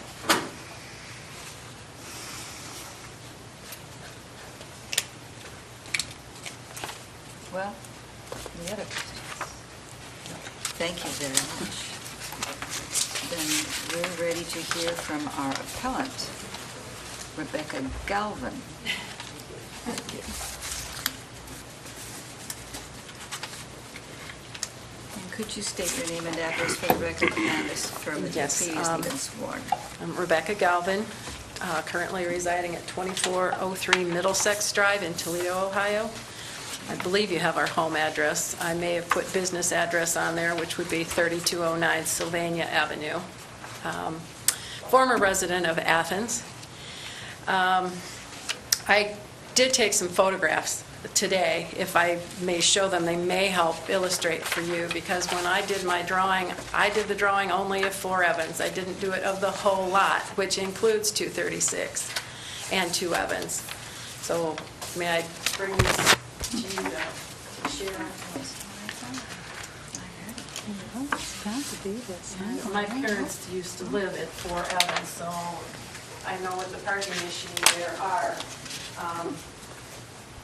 They had normal-sized cars, so they could get one in the garage, and then the other one had to go out on the street because it hung over into the street when they tried to park outside the garage door.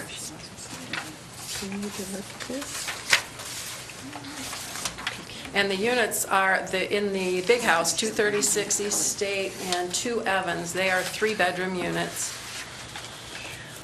They are, And say that again? they're 3-bedroom units Uh, in the big house. In the big house, okay. And 2 Evans, or 4 Evans, excuse me, is 2 bedrooms, but it has a finished 3rd floor, which can be used as bedroom. There's a family in there right now. Yes, and there's a family, the DeBerry family living there now. And Let me back up again. So there are, it's on the State Street address, it is a 3-bedroom apartment? 236 East State, yes, is 3 bedrooms. One 3-bedroom apartment? And then 2 Evans, which is in the same building, Right. with the entrance on 2 Evans, is also the same as the front, Okay, so 6 bedrooms total, basically, yes. plus the 4 Evans. Yes. We understand that we could do student rental, but it has been our preference because those are such nice units. They all have living rooms, formal dining rooms, eat-in kitchen, fireplace, 3 bedrooms, 1 bath with a sort of a half bath in the basement. We have rented them to families, to faculty, and that's all we've ever had in there. And my mother and stepfather, Mary and Roger Pettigo, used to live at 4 Evans. We rent that to families as well.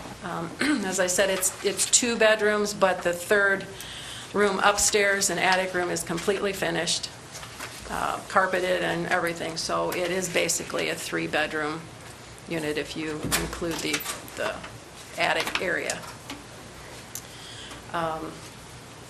There are 4 individual garages. The house was built, to my understanding, around 1925, so those garages are pretty narrow. And, well, one of them is or 2 of them are very short, and then the 3rd and the 4th one are a little bit longer, a little bit deeper for a larger car to get in. But it has caused a little bit of problem for some of our tenants, if they have families and they have an SUV or they have more of a sedan-type car, they can't get their car in the garage, so they use those garages to store their belongings. They park their smallest car outside the garage door, and then with their second car, they park on Evans and perpendicular to their car and block it in. And, that's it's an illegal situation there, but they have done it and they've not had any problem. I mean, the police don't fine them for that. There is a slight level spot at the end of the garage at 4 Evans, going up towards Franklin Avenue, which is where we would like to put in paved or gravel, whichever you would prefer, so that we can get 2 parking spots to keep people off the street, because they're either parking further down on Evans toward East State Street, or they go over and they park on Elmwood and walk across. And we have had a couple situations in the past where it's been husband and wife faculty members and they have teenage children, or a teenage child who also has a car. So that gives them 3 cars, and it just creates a real parking issue there, because one car always has to be over either on East State Street up a little farther where there is parking allowed, or they have to go over to Elmwood.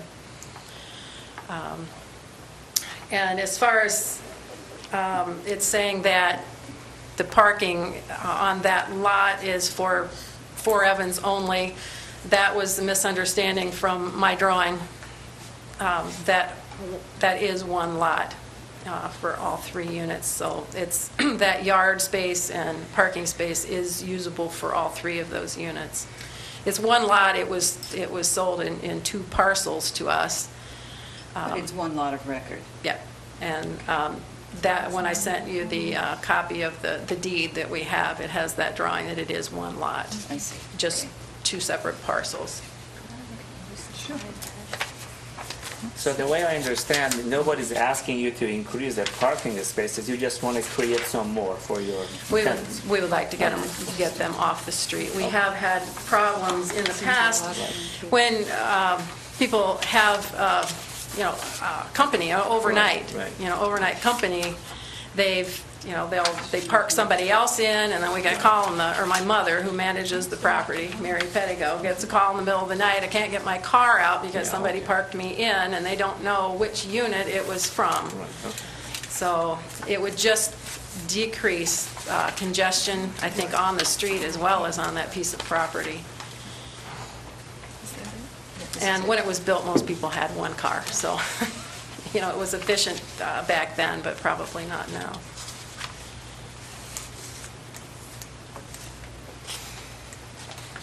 So the one lot with 2 parcels, it actually is one lot. It's not, we don't need to be dealing with the 2 parcel part. Right. Yeah. No. Okay, that's good, though. That makes me happy. Does anybody have any questions at this time for Ms. Galvin? So at the moment, there are 3 families living in 3 units. Yes. How many cars do all those families have currently? No, the DeBarrys have 2 cars, and currently, we are renting to 2 single professors. So there is only 1 car per, but the lady at 236 has, I believe that's her Jeep Grand Cherokee or whatever that is in that one picture. She's parked down beside her unit because her car's a little too long to get in the little spot outside her garage door, and she has one of the short garages because there is a utility room at the end of her garage for her apartment, or for apartment number 4, I mean. So, or 3, excuse me. I'm confused. It is just a lot of congestion. Our daughter, at one point, our oldest daughter, lived at 236, and she and her husband ran into that kind of problem too. They ended up parking 1 car right beside 236 on Evans, and then the other one back in the garage under 4 Evans. Okay. Well, does anybody have any questions at this time? No. All right. Thank you very much. Okay. And you'll have another opportunity at the end. Thank you. Is there anyone present who wants to speak in support of this appeal? Or in general comment about the appeals? Or in opposition to the appeal? Okay, well, then this would be the time that you would have to speak again, but you've just spoken, so I presume you don't, unless you've thought of something as you were walking across. I think we've covered it. Okay, all right, thank you. Then, comment from the floor is closed, and we're ready to do our deliberations. And, all right.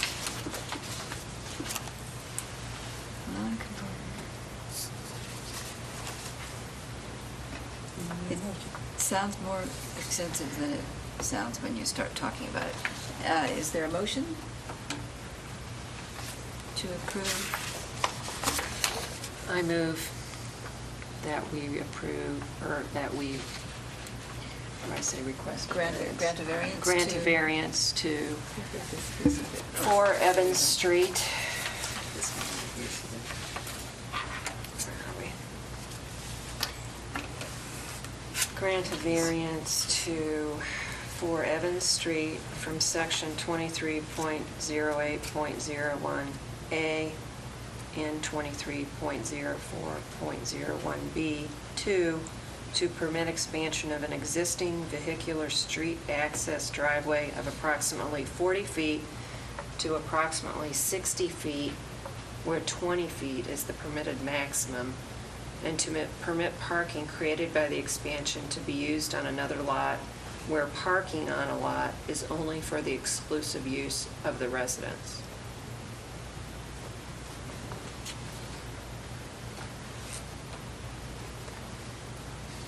Does all this separate lot part still apply, or have I misunderstood something?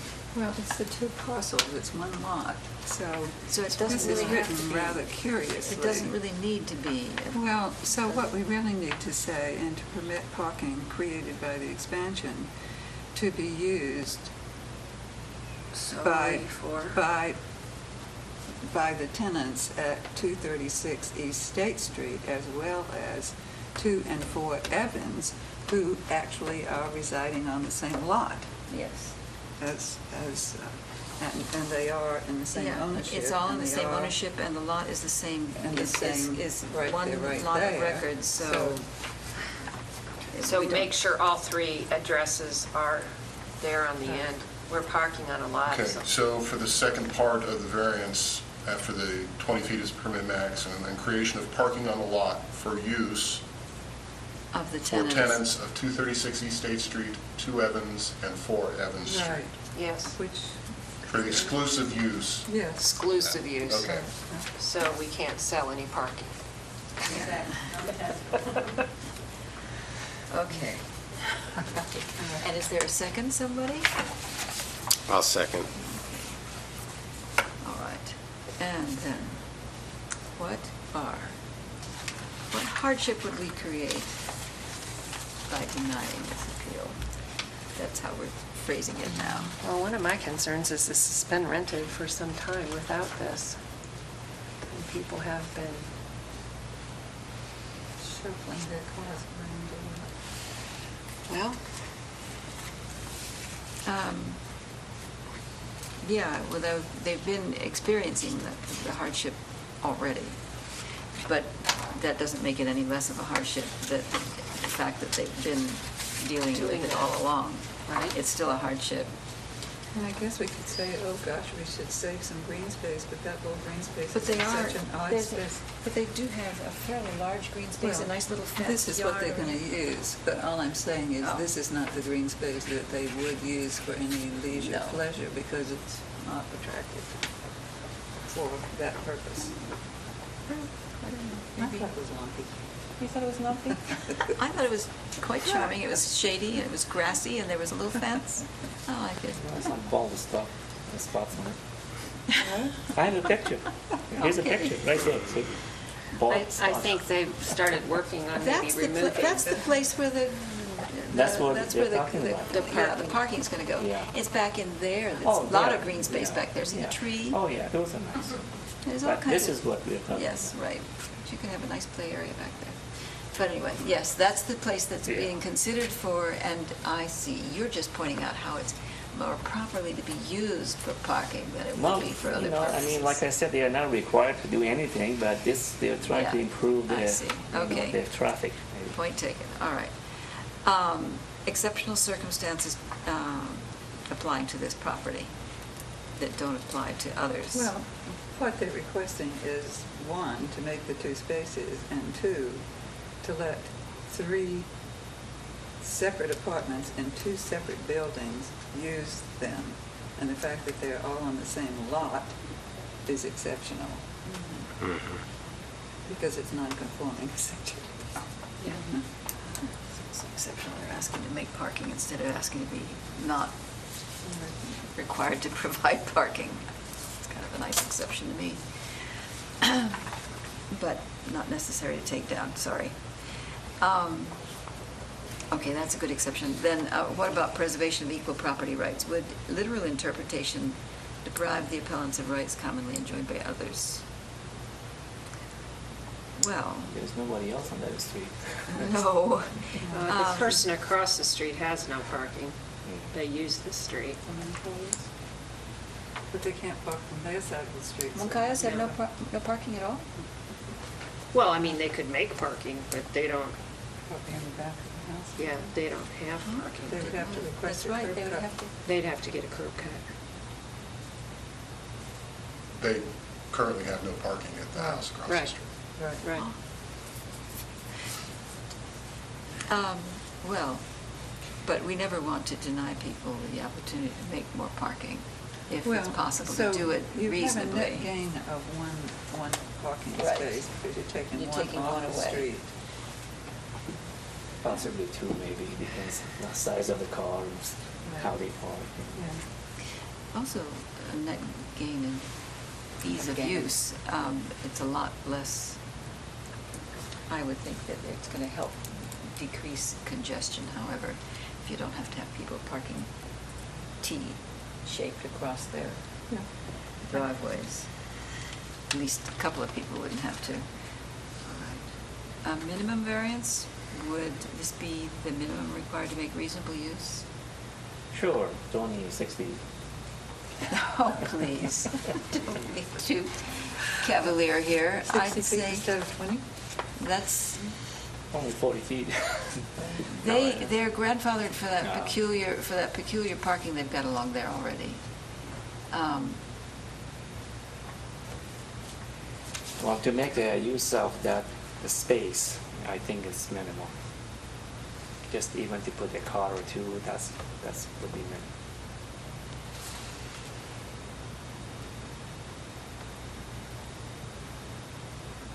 I'm asking to try to put in 3 cars. Well, I have a hard time with figuring out how to make that work. If the property's being made, I think it's reasonable to provide parking for your tenants. I don't have a problem with it. Absence of detriment. Would granting the variance be of substantial detriment to adjacent properties? I can't see how it could. It's going to provide an additional parking place, taking 1 more car off the street. And that's not going to impair the purposes of the code or the public interest. It's actually serving the code and the public interest, because the objective is to get people off-street parking. So, anybody disagree on that one? No. Okay. Not of general nature? Is it of a general nature? No. No. It's a very unusual set of buildings. Okay, well, are we ready to vote then? We're going to start at this end today, this time through. No. What do you think? No? Okay, Betty? I'm going to vote yes. Okay. Yes. You're in? Yes. And I too vote yes. I think it's a good use of that space there. And I'm sure that they're going to appreciate it. It's a nice neighborhood, very attractive neighborhood back in there. It's advertised for renters at all, it goes word of mouth. I'm sure it does. their homes. They were homes until individual family, factory family for many Well, that's the years. sort of place that, people would like to live as renters if they have the opportunity. So. Okay, then that was a 4-1 decision in favor. And our last case then is case number 0819S for 7 Bayard Street. It's zoned R1, and Sean Jones is the appellant requesting a substitution of a non-conforming use for a not more objectionable non-conforming use, specifically to permit renovations to an existing structure in a non-conforming situation. There are 2 structures on one lot where only one is permitted. They would add a new bedroom and bath area and renovate an existing bath area. And this is a case that we heard earlier. At that time, he was requesting a variance, and now he's requesting a substitution. And is there anything additional that you can tell us about it?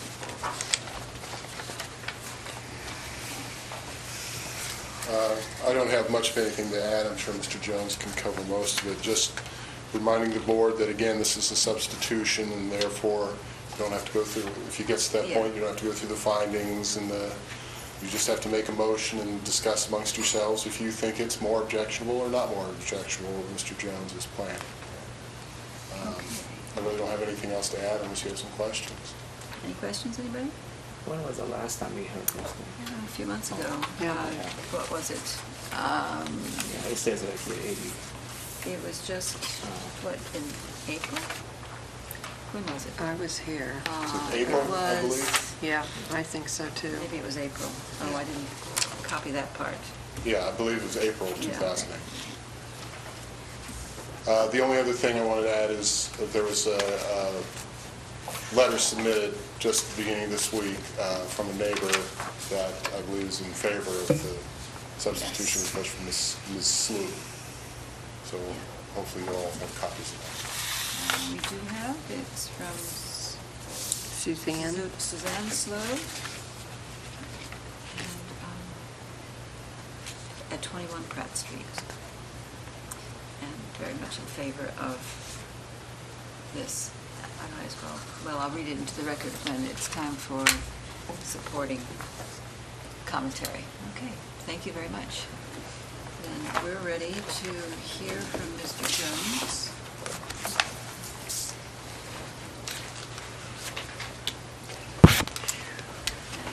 Stating name and address and affirming that you've previously been sworn. Yes, Sean Jones, 10 Misty Lane, The Plains, and I have been previously sworn. Thank you. Hi. I was here, I guess it was back in April, a couple months ago, and at the time the board denied the variance for that.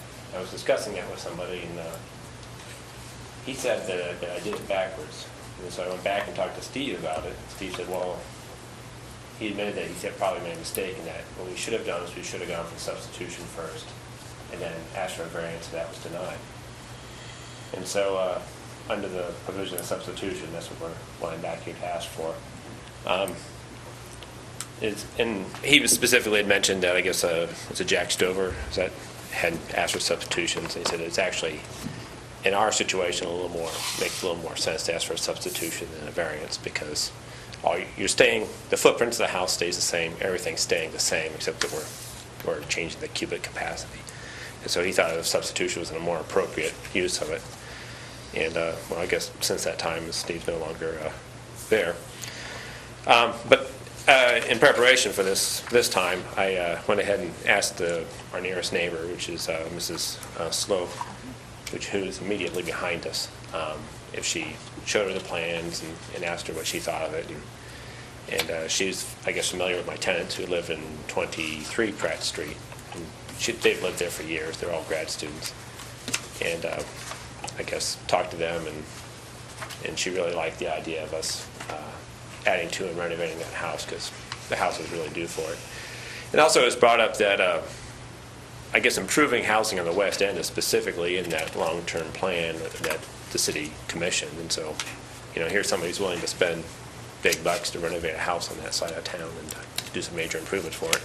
We're not required to in any way. I would just like to, like I say, improve that house, hopefully get better tenants in there and try to keep that neighborhood up. So I think everything else you've probably seen once before. So. Yes. We weren't all present for Oh, okay. for the Well, then. last one. I was there. You were there. I was there. What we're doing I is, guess we were. Yeah, I was. you were here too. Yeah, I was present, but you're the only one who Yeah, was not. Greg was the only Greg was one. not present. Okay. Well, what 7 Byers Street is, it's a small 2-bedroom house. And when I bought it maybe 15 years ago,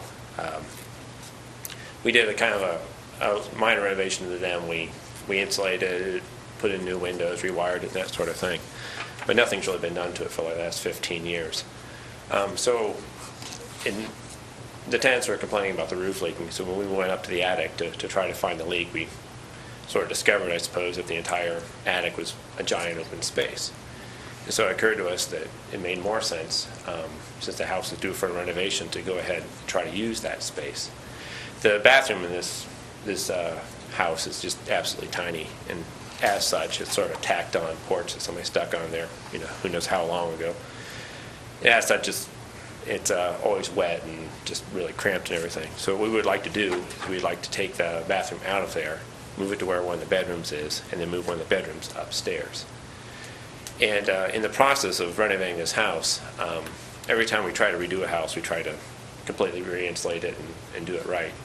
When we're up in the attic, the rafters in this thing are pretty randomly spaced and crooked, so we'd like to take the whole top of the house off and replace it with a new truss system. And what will happen is the pitch of the roof will change slightly. It's changed, right now it's something like 7 to 12, and we want to go to a 12-12, which will give it a little more room in the attic for the bedroom.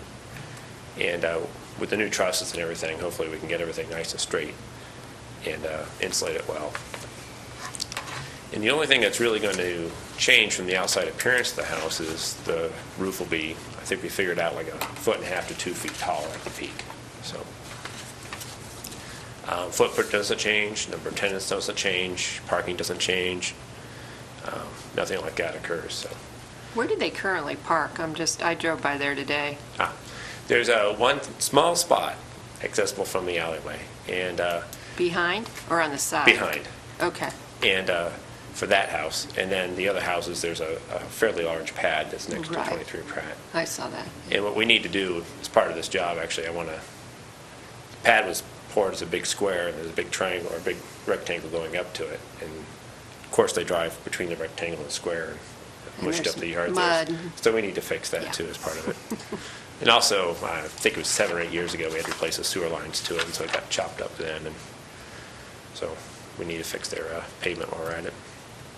So is it true that there are 2 tenants in the house now? Yes, it's vacant right now because Okay. we were but intending you on have renovating it this summer. typically had 2 tenants? But it's always had 2 tenants in it, yes. Okay, and you intend to keep 2 tenants? Yes.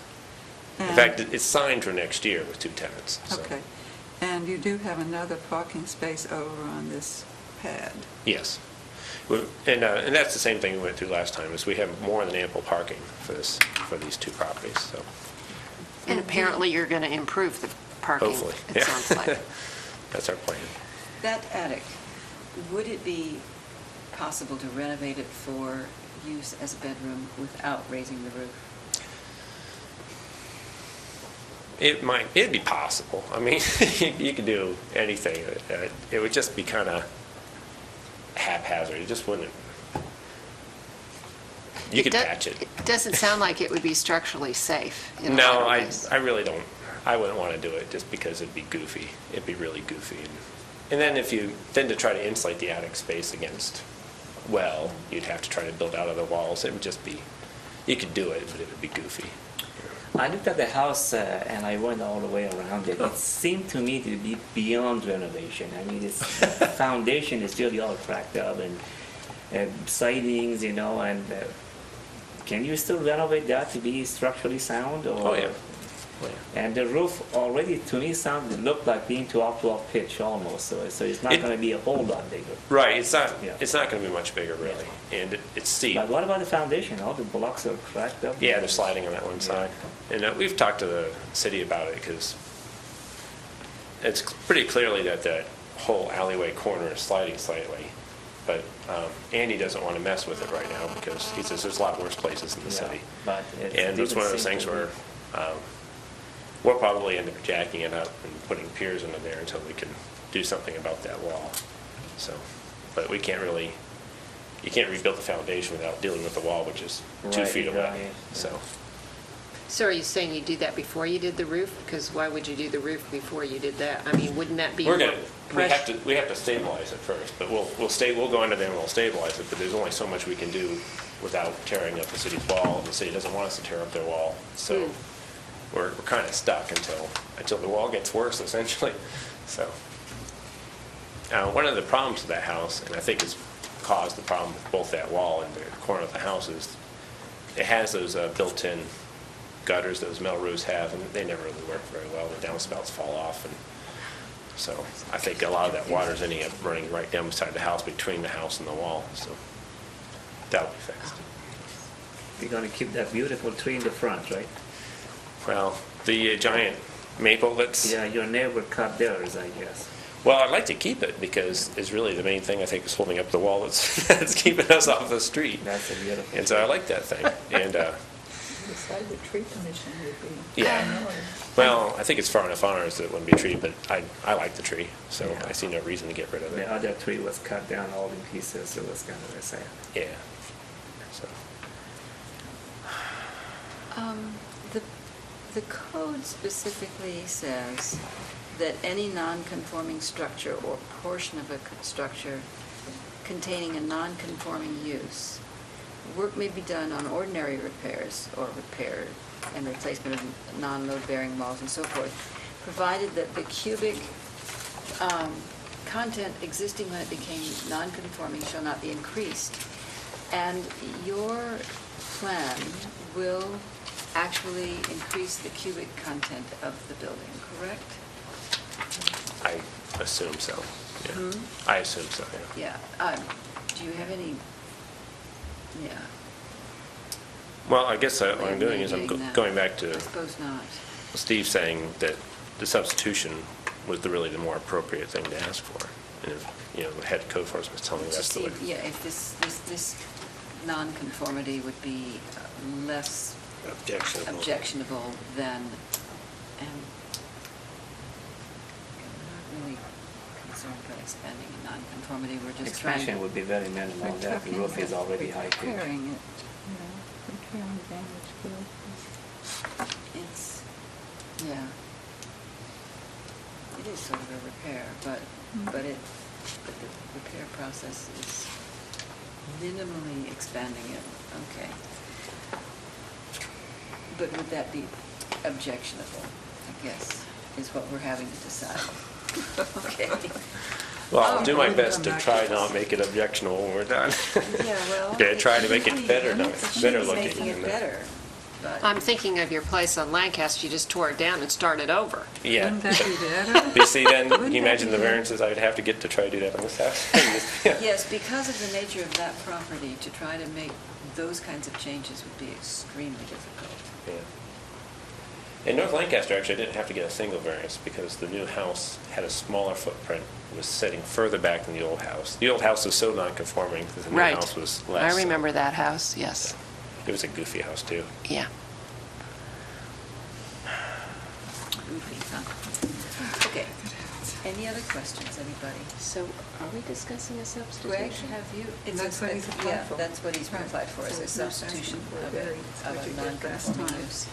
But- Do you have questions? No. No? Got it all clear? Okay. Anybody else have questions? Greg has none? Last time, he was No. requesting a variance from section 230504C to increase the cubic Yes, content of a we're considering non-conforming building, but such increase in cubic content is prohibited.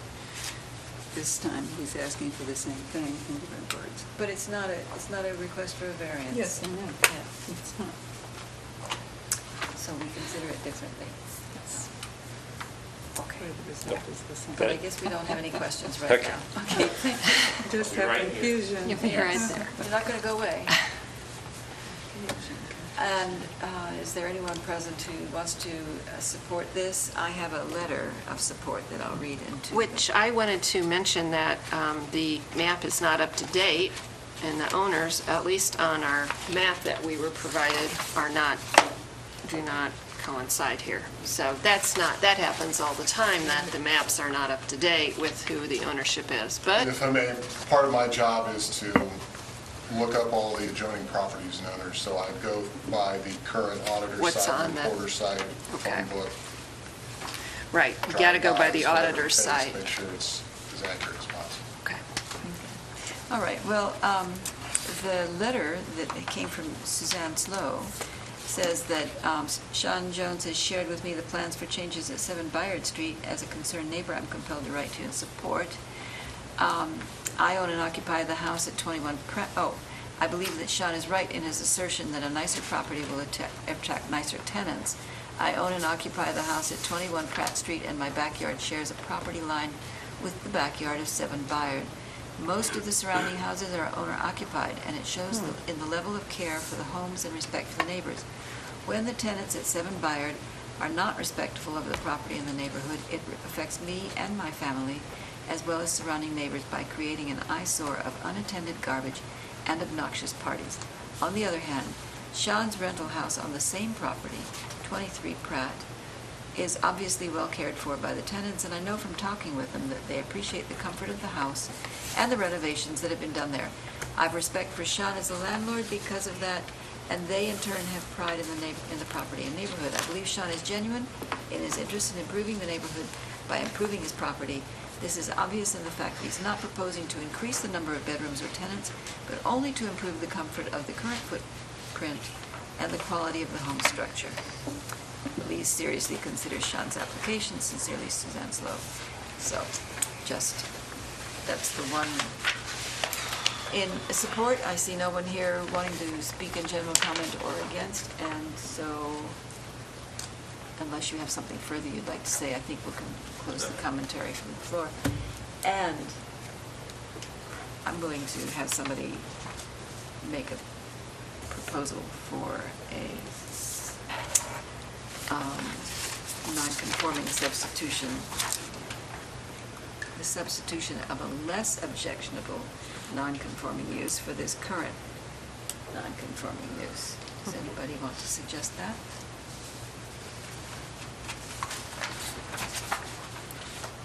How about you, Mr. Golsey? I've done one already, so. Oh, you've already done one? Oh, and you've done one? I've done. How does one word that? It's Greg's turn. It has to be in the form of a motion, I guess. You just want to make a motion to grant his request for a substitution. I move that we grant a request for a substitution of a non-conforming use for a not more objectionable non-conforming use, specifically to permit renovations to an existing structure in a non-conforming situation. 2 structures on one lot where only one is permitted, that would add a new bedroom and bath area and renovate an existing bath area. And may I add, and maintain the current number? And maintain the current number, which is 2, period. Tenants. Yeah, Tenants. Okay. Okay. Somebody want to? Second. Okay, great. All right. Well then, his current non-conforming use is non-conforming because of the way, because it's one structure. There's 2 structures on the same property. That's the primary reason for its being non-conforming. And his plan is not to expand that in any way. He simply wants to make his non-conforming property more habitable. By moving 1 bedroom upstairs and moving 1 bedroom downstairs. All right.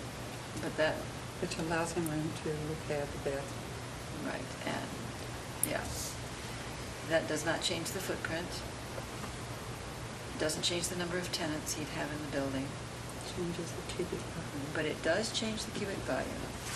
Now, is that, But I think it's still less objectionable, Yes, because it will be a better be a better place. So on that account, go ahead. I'm in favor. I don't know if to say yes or no because I don't know what, but I would say it's not going to be more objectionable, so whatever that is in favor. Yes. Yes. Yes. Okay. Okay. Yes, and in favor. I guess it would be not more objectionable, so that's. I agree that it would be not more objectionable. It would be, I'm sure all of the tenants would absolutely heartily concur that it would be far what you named. from being more objectionable. So you have so you have a unanimous verdict So you in can break favor ground of next week. Doing it. But don't break anything that's going to make it slide. Yeah, don't do anything with that wall. Okay. All right, now, did anyone else not mislay their minutes before having read them thoroughly from the June 10th meeting? I know that John read them and said he found no problem with them. I reviewed them, but I wasn't here, so Yes. I don't think I should. That's right, you were. On the advice of Mr. Golsey, I approve the minutes as well. Okay, all right, we have a unanimous approval of the minutes that some of us have read. And then there is one other thing that we want to address, and that is for the people who may still be watching, although I can't believe that you still are out there, we need volunteers for the Board of Zoning Appeals. We could use an additional, an additional two volunteers. One thing that we probably should discuss is the fact that normally, when the board is reduced by one full-time member, the Alternate. automatically becomes a full-time member.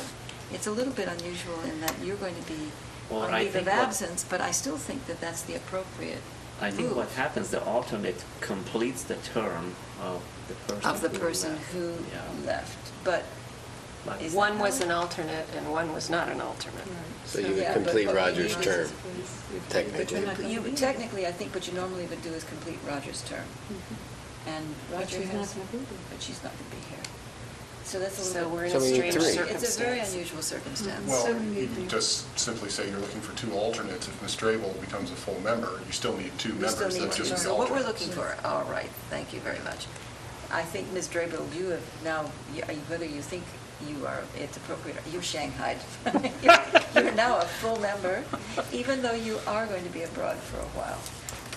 You're the full member, but we still now need two additional alternates, and this is a plea for someone to please contact the mayor's office and say how pleased you'd be to do that. Thank you. If they're still watching, they're definitely a candidate. Yeah, to if you're be still on this watching, board. boy, you could really be doing this. Anyway.